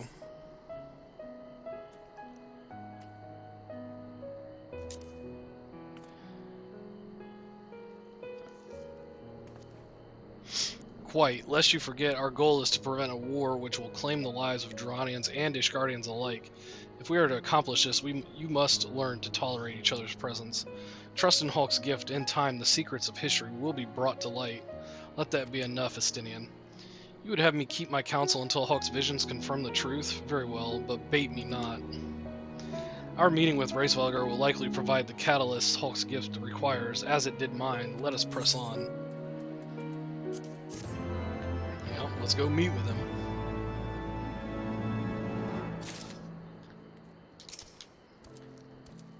Yeah, stupid dragon. The Trine Towers. We don't need those pants either. Spy you the three great towers to the west. Ishgardians know them as Ank's Trine. The place serves as a roost for Racevalgar's lesser kindred. If we are to reach the peak of Somal, then we must first beseech these dragons to open the way. But do not be disheartened. The one who leads them is a friend. Of rather more concern is the disposition of the Nath. Let us survey the approach to the towers and see if the path is clear.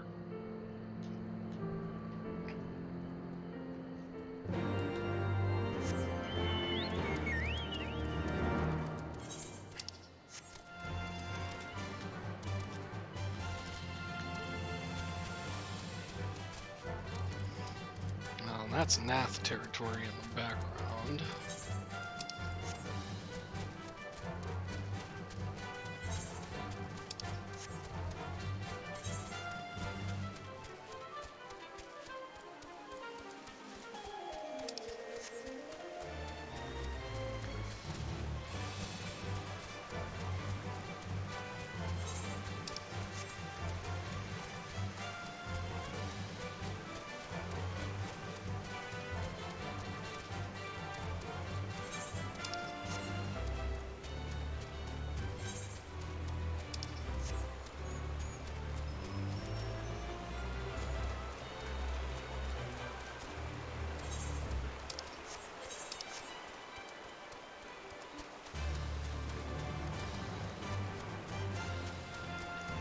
Just need to make sure we're going the right way.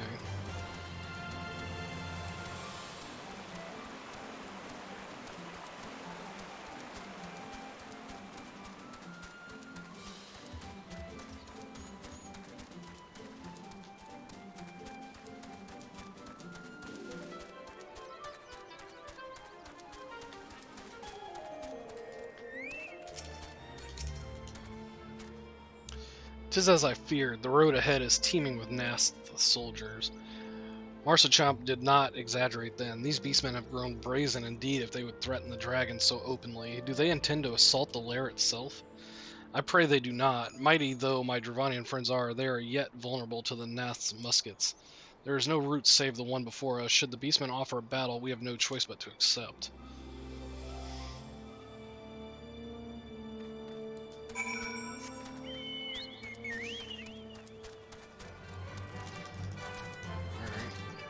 I mean, it's no different than the gnats we killed in the forest.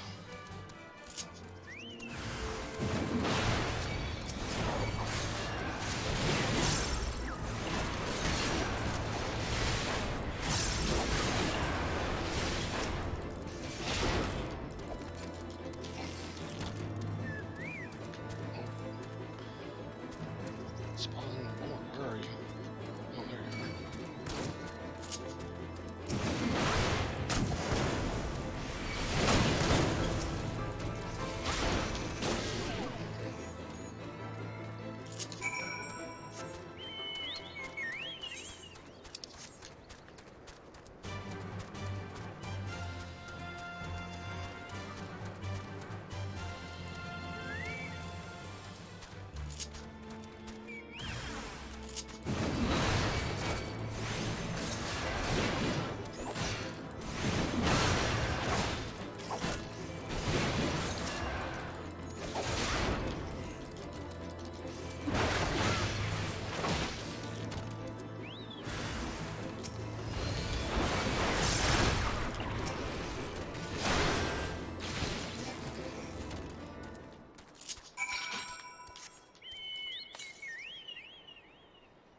$771 southeast. Yep, we're definitely not going to get that yet.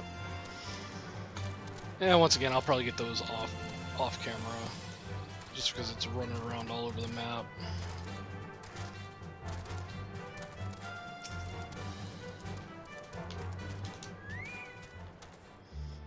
I take no pleasure in killing the Nath. 'Twas to avoid bloodshed that I agreed to join you on this journey. Well, it cannot be helped. We may proceed into the courtyard together, but leave the task of hailing its occupants to me. And keep your lance on your back, Dragoon.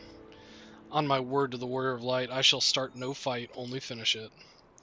You truly are beyond salvation. Come then.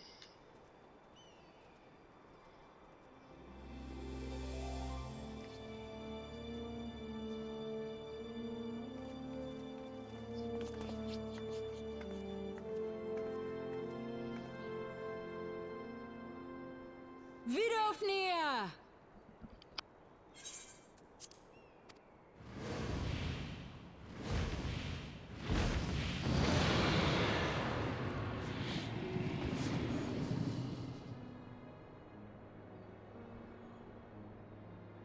Ah, 'tis thee, little one. From above I did mistake thee for a Nath. 'Tis well I chanced to look again, or thou wouldst now be ash. Dear Vidofnir, how I have missed you. Would that I had come sooner, and not out of dire necessity. Thou art troubled. Speak that I might know thy plight.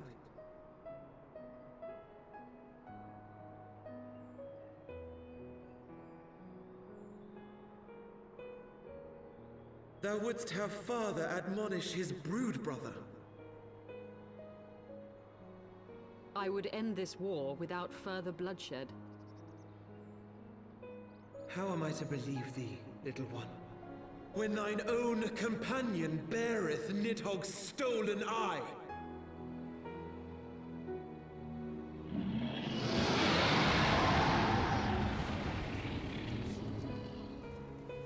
Have care, dragon, or I shall gouge out one of yours. You forget yourself, sir. We are here on a mission of peace.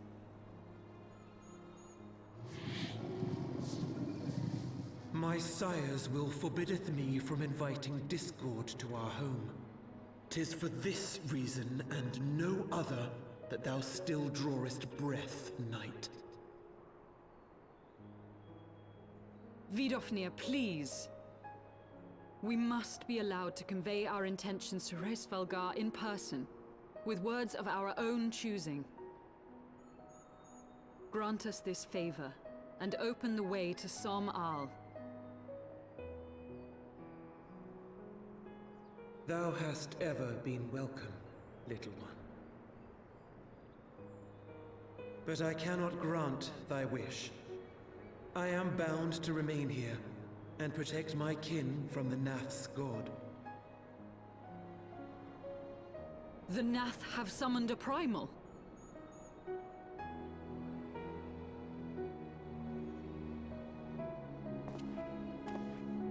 Pray excuse my forwardness, but if we were to eliminate the threat to your territory, would you consent to Lady Izal's request? Ha! Dost thou imagine thyself equal to the task? To succeed where dragons have failed?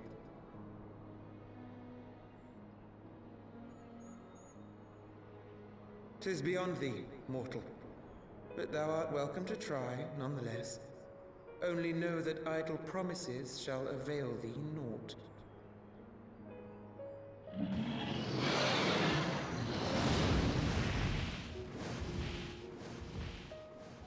It would seem we have no choice but to make good on Alphino's offer. Why must our every bid for peace breed yet more war?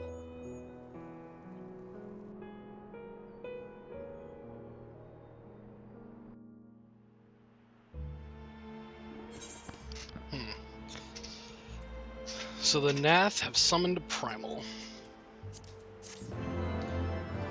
And we are to deal with it.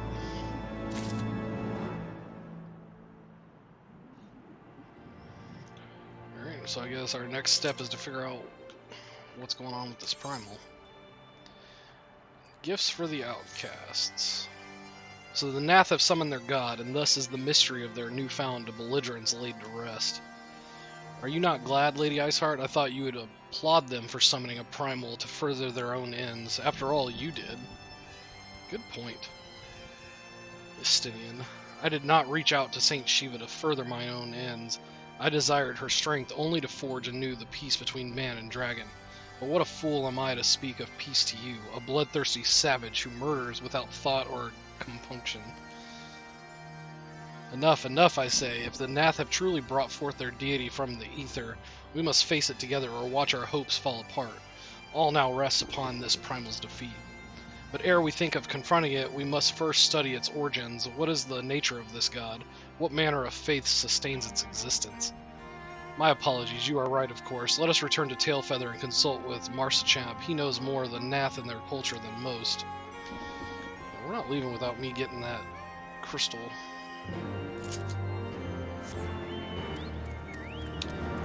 And there's a... well, it's not a Chocobo Porter, but it's a Chocobo statue that does the same thing. We're gonna grab that.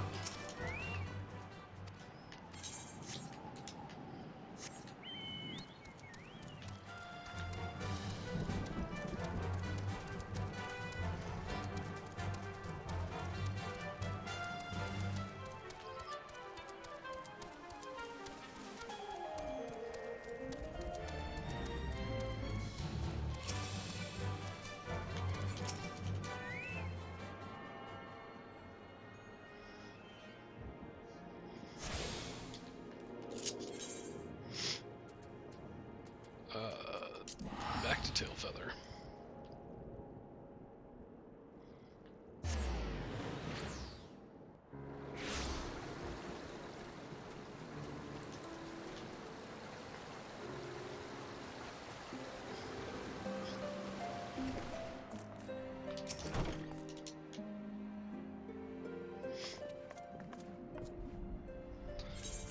Oh, back already, are we?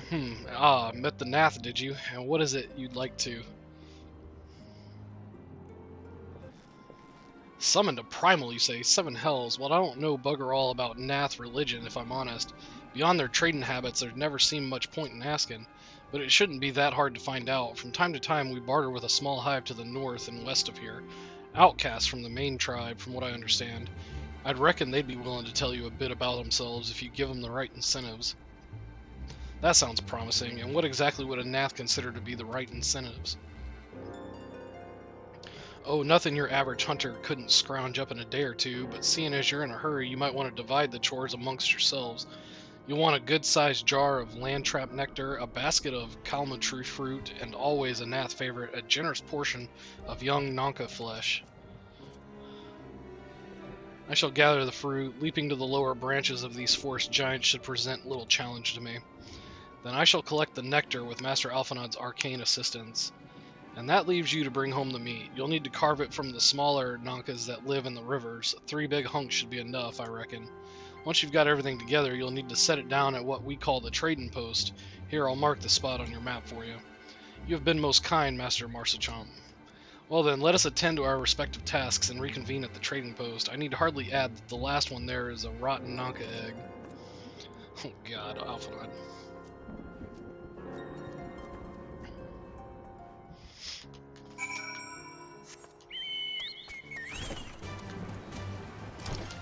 Fortunately... is that a way out? Can I get out that way? I don't think I've ever used this exit if it is one.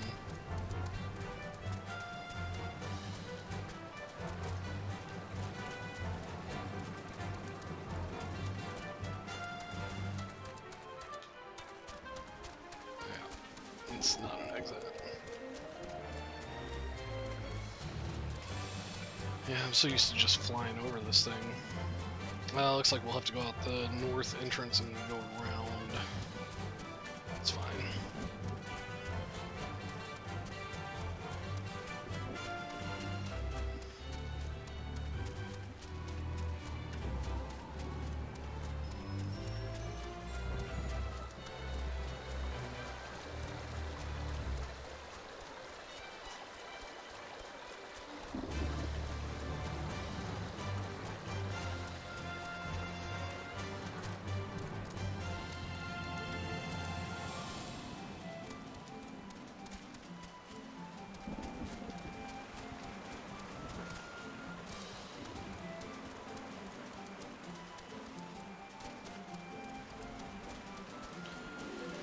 Alright, so we need to kill the little ones, but I can almost guarantee that the big ones are going to act.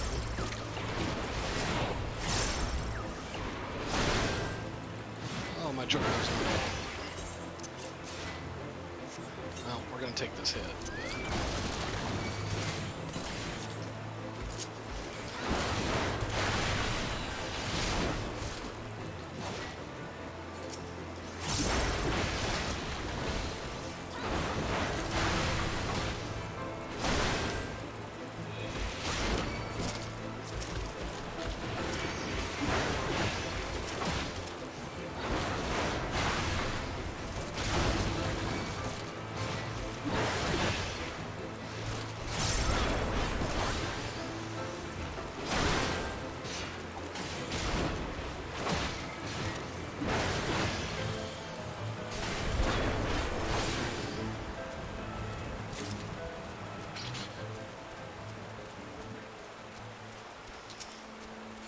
Can we get one of these without getting all of them? Yep.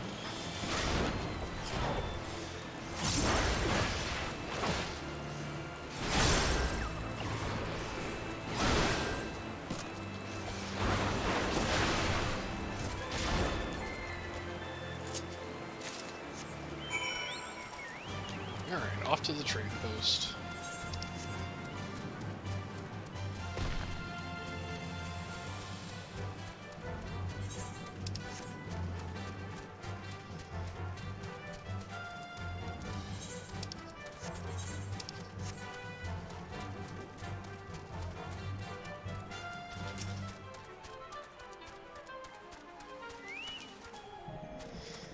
I was able to gather a goodly amount of nectar from the land traps, though I would not have known how to harvest it without Yusael's help. Do you have the Nonka meat?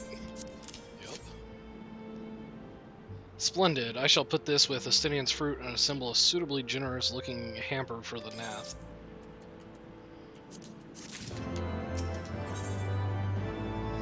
The non-mind.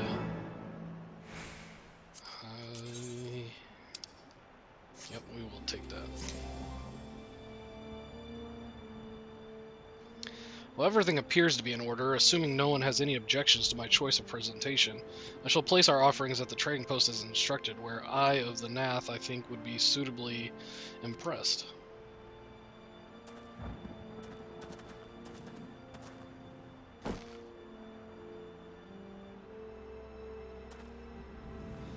Well, how long must we wait? Should we have sounded a signal or some such?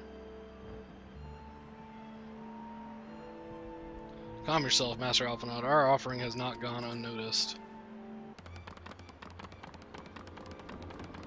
Oh, these are creepy-looking creatures. Long has it been since hunters last came to trade, bearing gifts that filled the air with such delightful scents. Landtrap nectar, callum tree fruit, and Nonka flesh. What delectable food you have brought for us. Our meager existence is much enriched by your bounty. Come, hunters, come to our hive if you would trade. Cramped and stifling our homes are, but the rancid incense keeps the dragons at bay. Cramped, stifling, and horribly smelly. But better to live in stench than be cracked and crunched by dragon jaws. Yes, come, come, it is not far.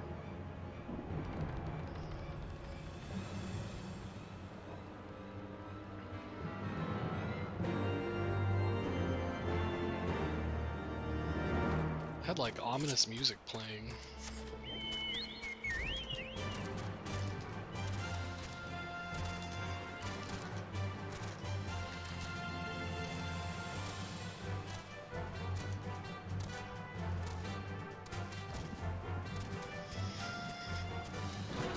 I don't understand why they have a gate guard when there's no enemies that can get all the way back here. Vath Fleetfoot. Your presence has been announced to the storyteller. You must speak to our chosen leader in words, for we are Vath. We are the non-mind. Okay.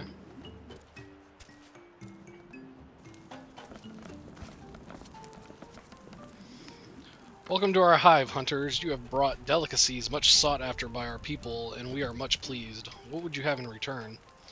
Honored Elder, pray allow me to begin by thanking you for welcoming us into your home and for accepting our humble offerings. My companions and I are come in search of knowledge, specifically knowledge of your people's god. Knowledge alone, what strange hunters you are, but if it is words you desire, then words you shall have.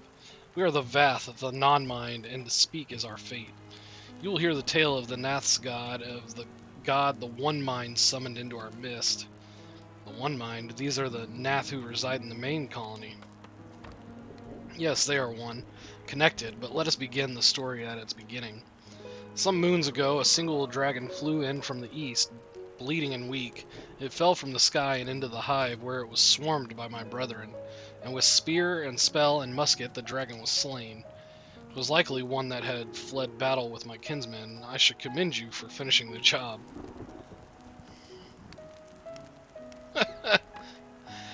Dragons are fierce and terrible adversaries. The One Mind would always cower when their winged shadows passed over the ground, but no longer. They had learned that a battle-weary Dravanian was easy prey. Thus did the One Mind decide to heed the words of the black-robed men. The One Mind could call forth our god and unleash his blades upon the dragons. Dravanian lands would become Nath lands, and ever larger would grow our domain. But our god ever hungers. The price he demands in crystals far exceeds the rewards for this war. We of the Vath despise and revile his insatiable existence. So he indeed is a primal.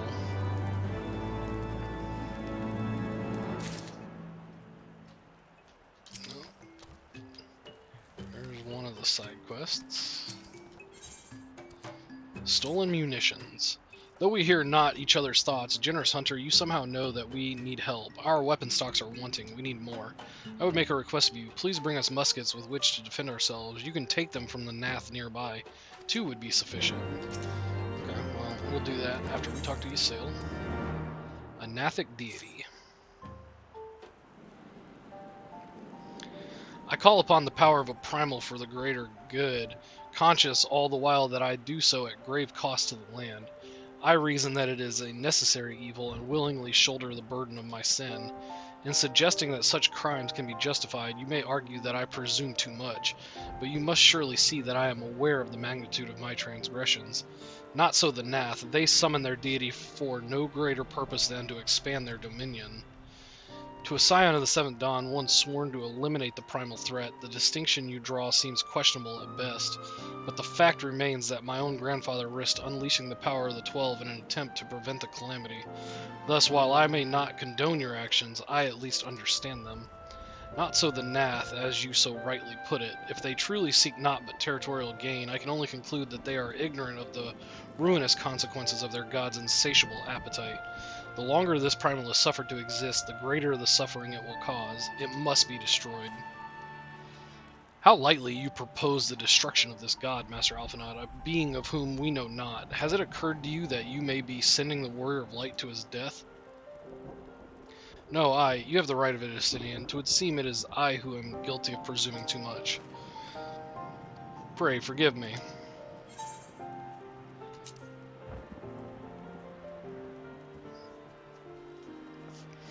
Wait, Hawk need not face this foe alone. Like him, I am blessed with the Echo's protection, and may do battle without fear of a primal influence. Let me bear this burden.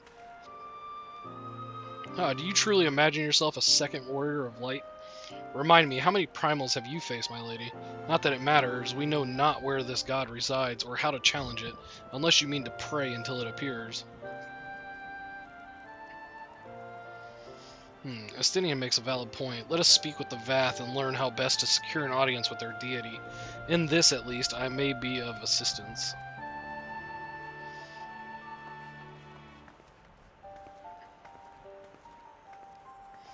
The young lord certainly appears eager to prove his worth.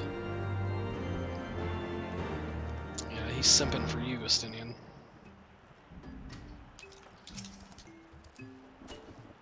We are Vath, we are the non-mind. We do not hear the One Mind's thoughts. We cannot predict their will.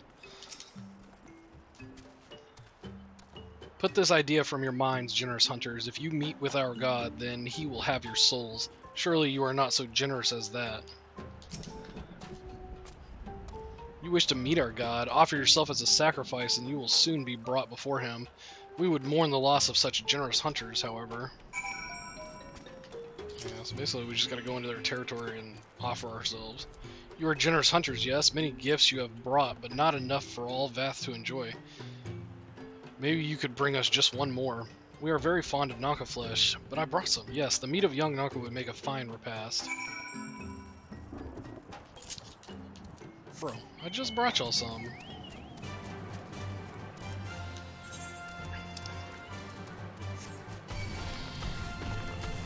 we'll go do... Wait, how far am I going? Oh, no. We have to go down there anyways. So, we'll do this one first.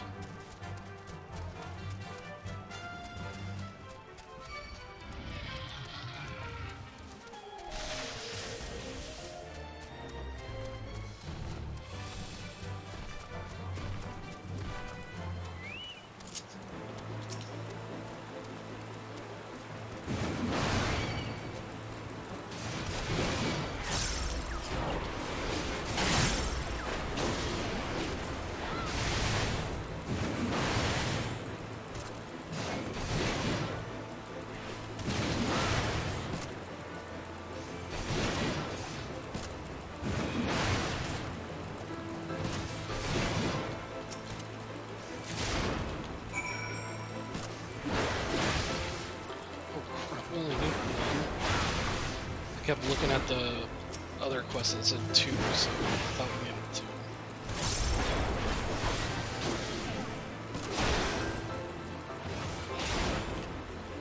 Well, can I give you all 3 and you give me a bigger reward?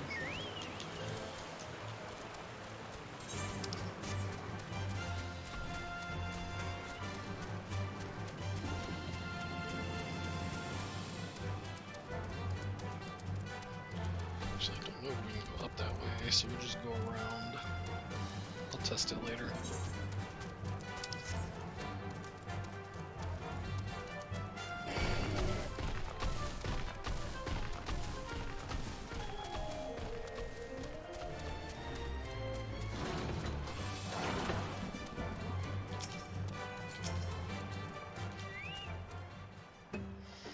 We Vath do enjoy our Nanka flesh. Have you been out hunting yet?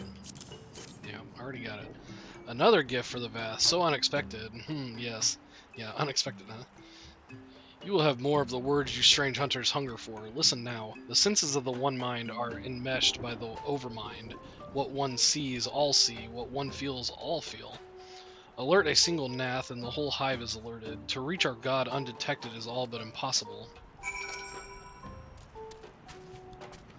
The Vath are wont to allude to certain concepts without explanation, but I believe I am beginning to grasp a few of the fundamentals.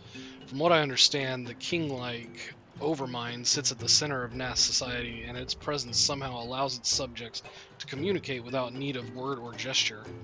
These Nath, the ones who inhabit the larger hive, are known as the One Mind, and it was by their combined will that the Primal was summoned.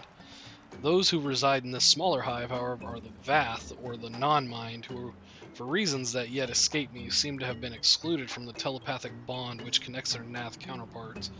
Thus are the Vath ignorant of the One Mind's thoughts and intentions, and of the nature of their own god. In summary, we have wasted our time.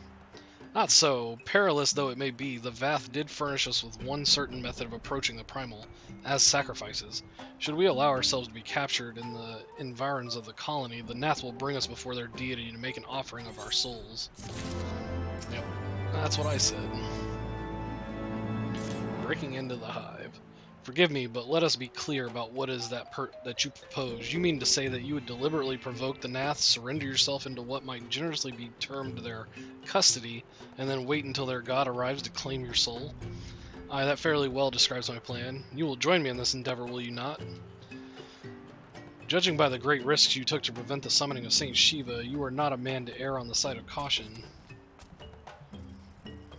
Would that I could fight at your side, warrior light, but the power of the dragon is no protection against primal influence. Forgive me, but I must remain here with Master Alphinaud.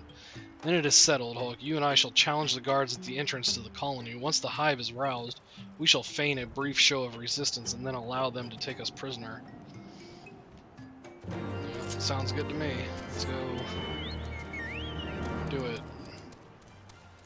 And finish that quest while we're at it too, since Yeah, that's exactly where we're headed.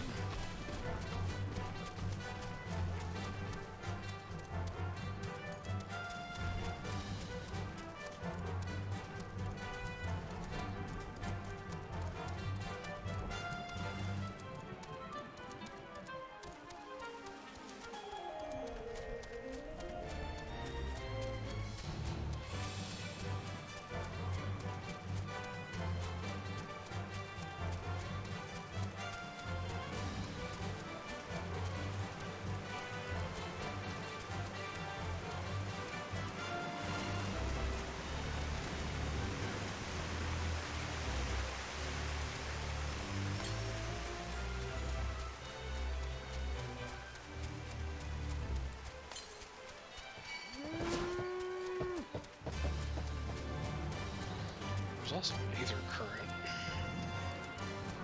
I can always get that later.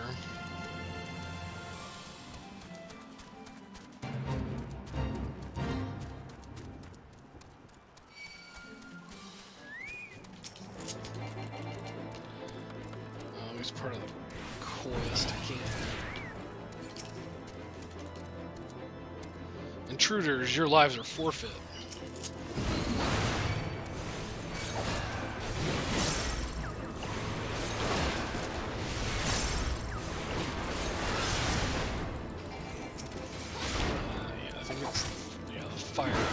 Specifically, we can kill 2 of those.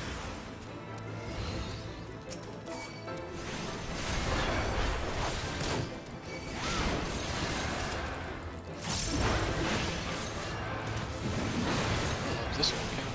No, it's a marching fire. We need that.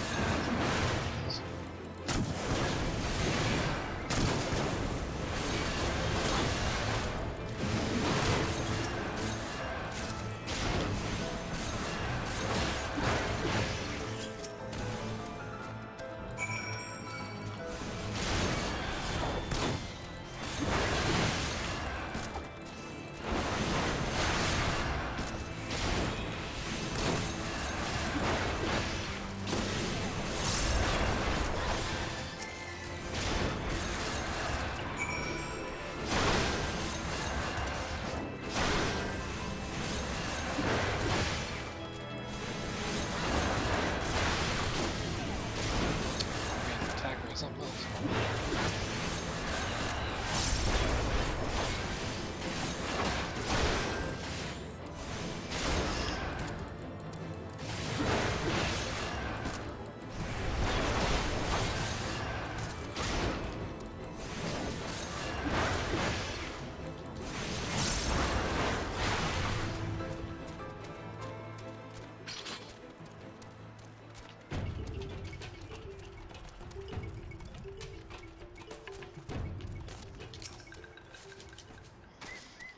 The Overmind must by now be aware of our intrusion. Let us press on into the hive and ensure that we have our host's undivided attention. Couldn't we have done that like right after killing the guards, though?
get it without anybody seeing us.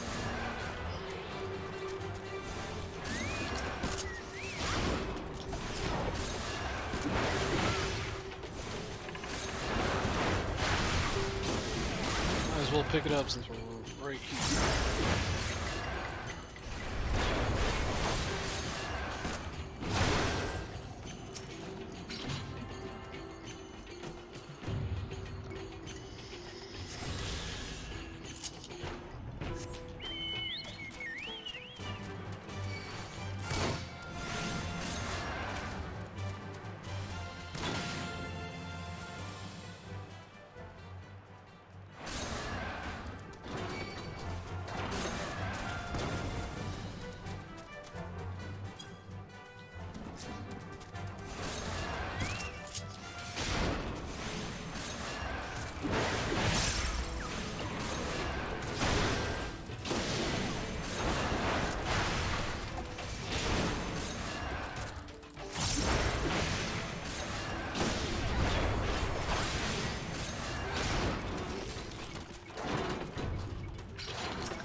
That should be sufficient. If we did not have our host's full attention before, we must surely have it now. Our audience with the Primal may be granted soon after our capture. Pray, advise me once you have steeled your mind for the battle to come.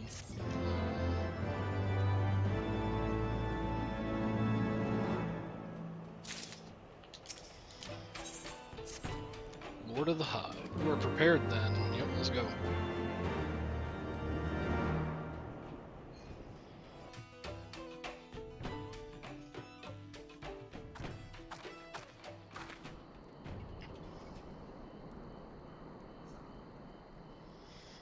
Hold here, Hulk. When next the Nath come, we offer no resistance.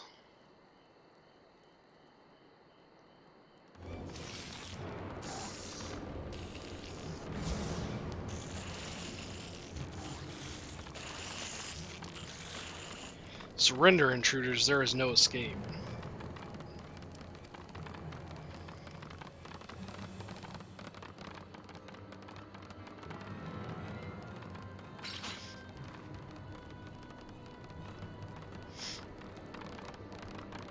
Enough, we surrender. We throw ourselves upon the mercy of your God.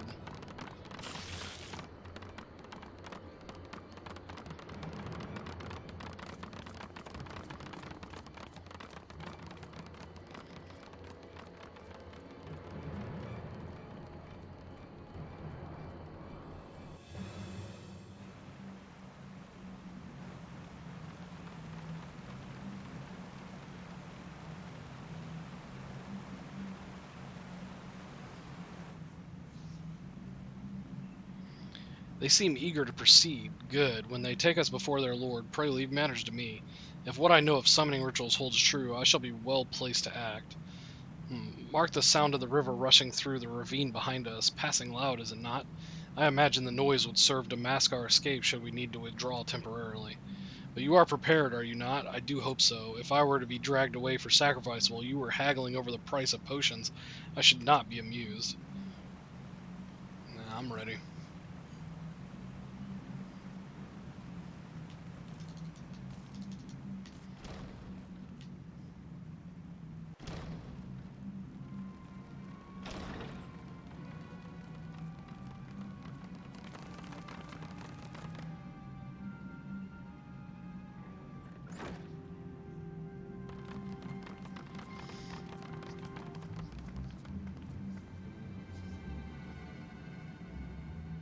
Now we have but to wait.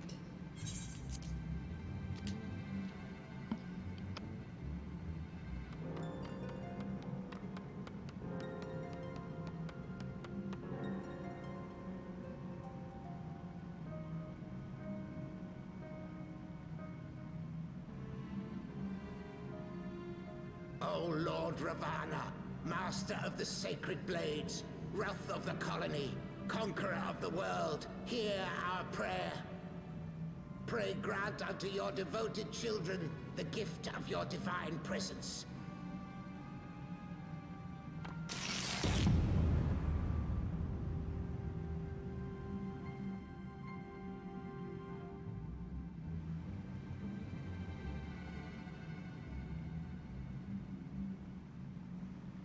He comes.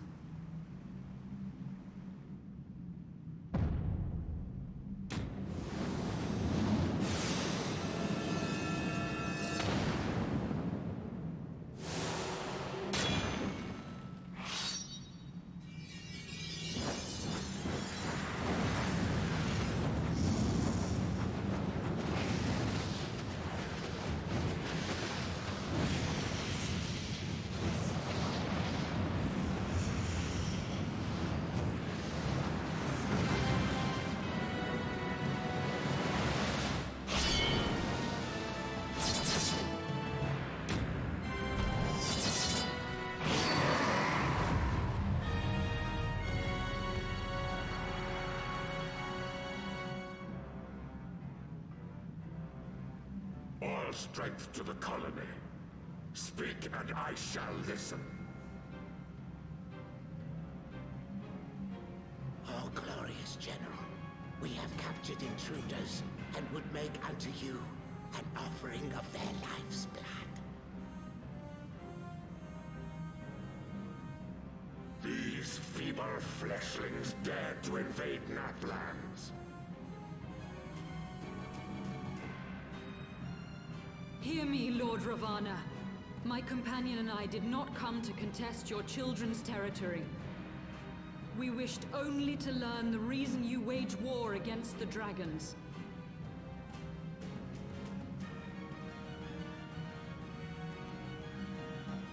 Thou wouldst flirt with death merely to satisfy thy curiosity. Wherefore should the glorious conquests of the Nath concern thee so, Elezen?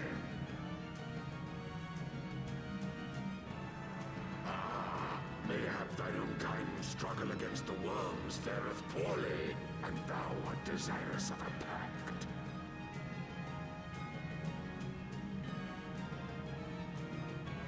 We crave no alliance, Lord Ravana. Only peace. We would bring an end to our war with the dragons. Yet so long as they remain embroiled in this conflict with your children, our goal shall remain out of reach. Never before have the Nath risen up in such numbers, and never yet with you at their head. Why do you lead them to war? Thy question hath no meaning. To live is but to fight.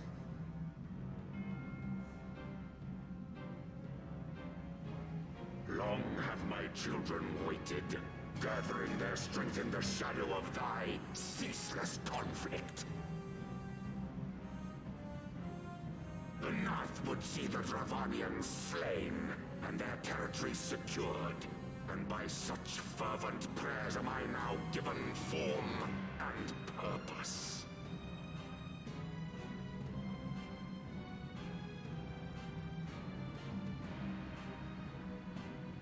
As I feared, your very existence is an obstacle to our goal. Since you are so fond of fighting, we challenge you, Lord of the Nath.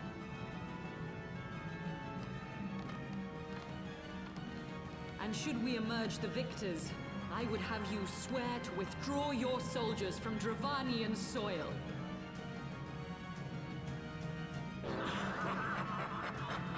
Thou art bold indeed to risk thy fleshy hide so readily. Very well. I, Ravana, fourfold master of the blade, do accept thy challenge. But should I emerge the victor, I would have thee swear to serve in mine army till thy last breath is spent. Do you accept?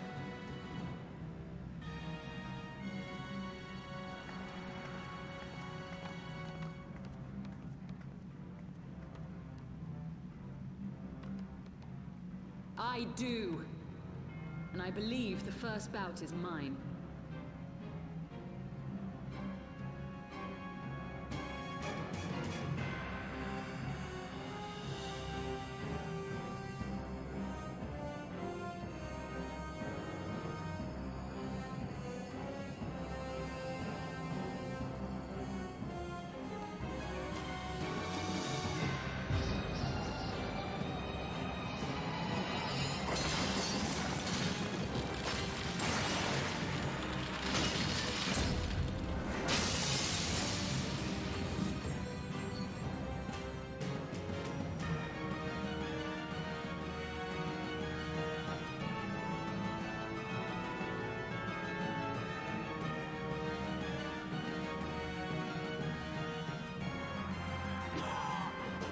is this? A god clad in flesh? Is aught amiss, my lord? Thou wilt not break thy word, I trust.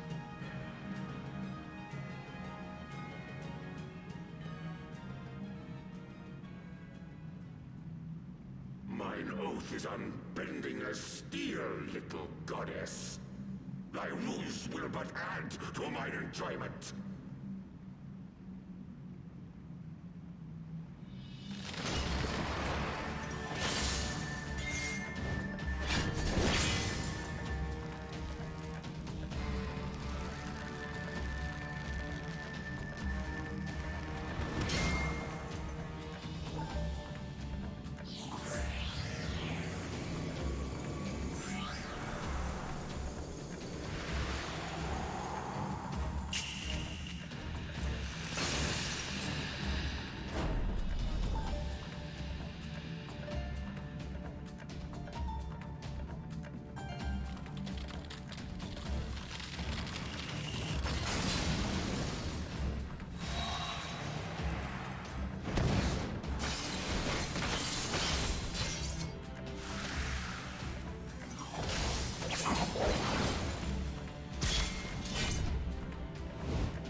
I thought myself stronger.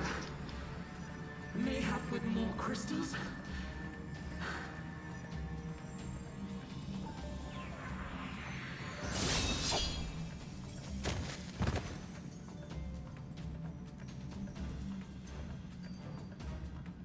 Be thou god or maid, thou art nothing to me.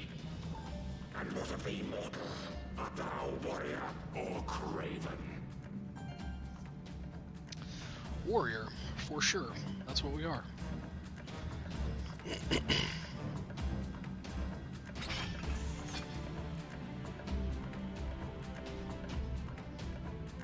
A warrior, then? Good! Mayhap thou will provide more sport than thy feeble companion.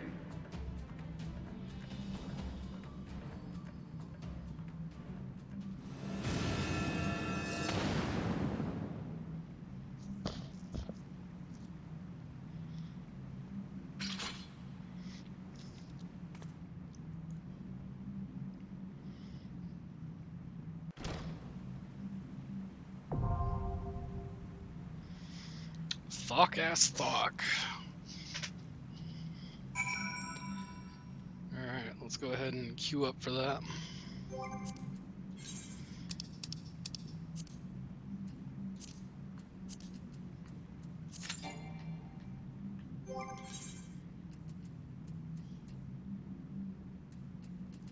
I gotta repair my gear. We can do it after this. That was quick.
Ringing steel.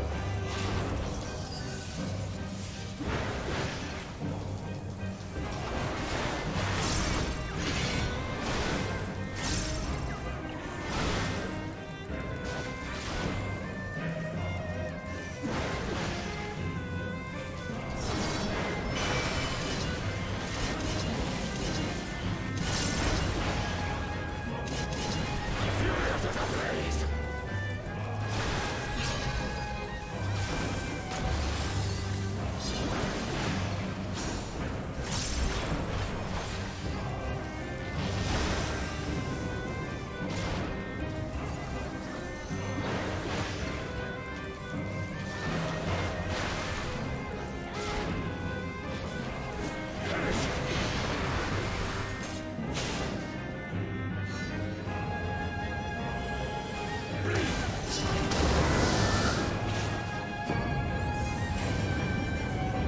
Feel my blaze.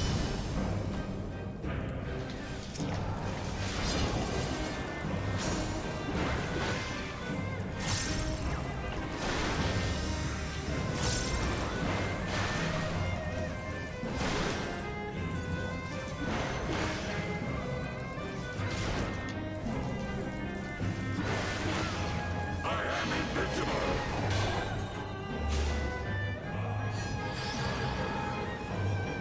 Bleed.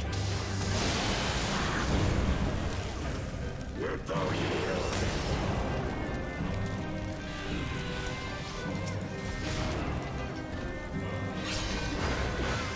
Take me, son of war!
Prepare thyself. Rejoice in the glory of combat. Pretty sure they're correct, actually. I don't even think we're gonna see that part. I think we're gonna kill it.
The sacred rite of combat proclaim the victor.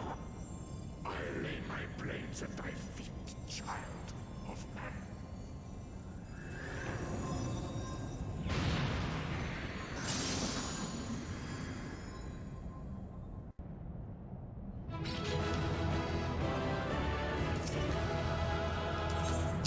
Can't even commend anybody there, all left.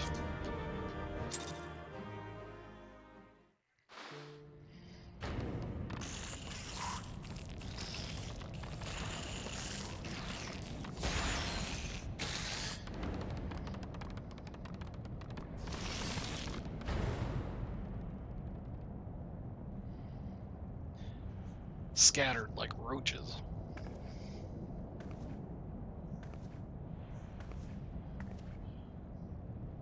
You do not disappoint, warrior of light. Would that I had your skill in battle. I do begin to see why so many place their faith in you.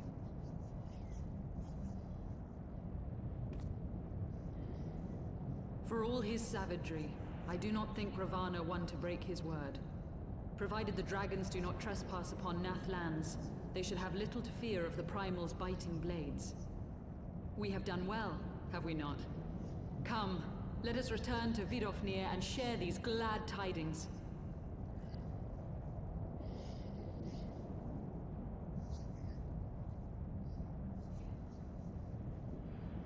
We're being watched by the Ascians again. Once more you achieve the impossible, bringer of light. But with every mortal heart that succumbs to fear and fury, another voice is joined to the chorus, beseeching divine succor. At their bidding, warring gods will shake the firmament, and your world will be consumed in the swelling storm of chaos.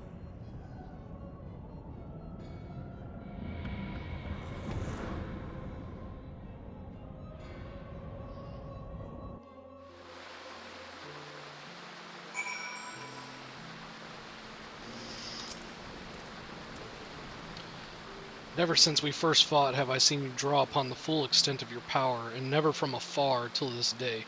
You are a marvel to behold. Well, 'tis time we rejoined our companions. They will be eager to hear the tale and to continue our journey. Yeah, but where are we headed? Oh my god, where are we?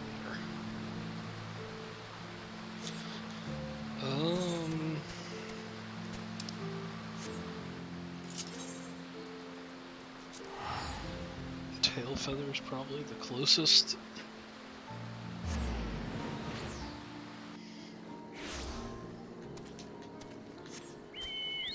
We might as well pick up this quest over here.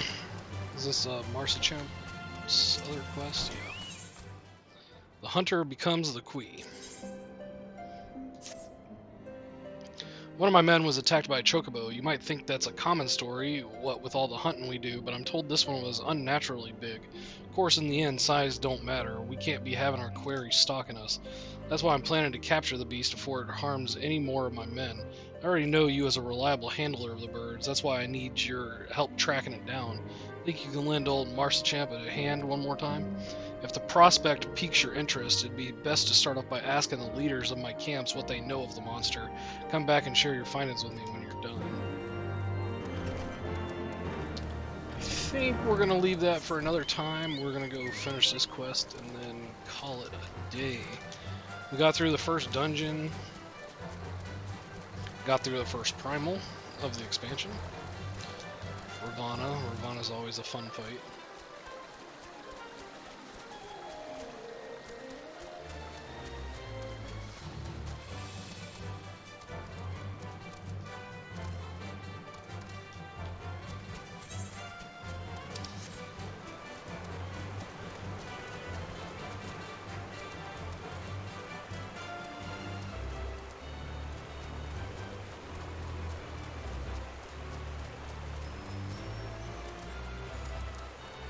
Jump up there.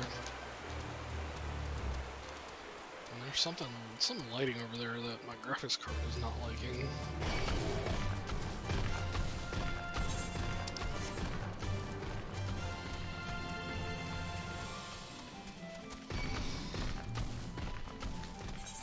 Maybe around this way.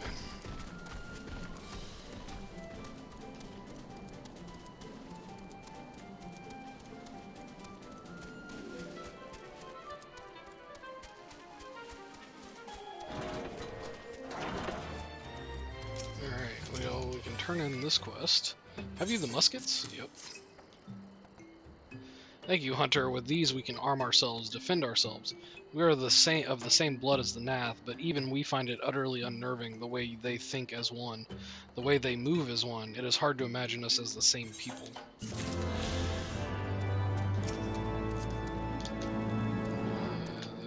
this did not pop. Okay.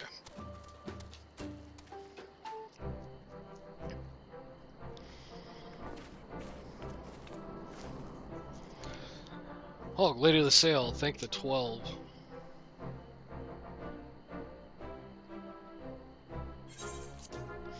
Lord Ravana, you say? How curious that the Vath never mentioned his name, and you are quite certain he will keep his word. There was honor beneath his savagery. That we survived the encounter at all was a miracle I must attribute to Hogg. Never did I doubt you, Warrior of Light. Unlike some, you were gone so long that Master Alphinaud here nigh lost his wits with worry, fretting like a maid for her sweetheart he was. Estinian, was that truly necessary? Yeah, I think it was. Haha, not truly necessary, but certainly true. What matters is that the Primal is banished, and our promise fulfilled. We should return to Vidofnir without delay. Lest you forget, this was but a means to secure an audience with the worm Hraesvelgr. Nidhogg's minions will not be halted by idle chatter. Come now, we must make every moment count. You are unkind, Estinian. For all his experience and intellect, Alphinaud is still but a boy.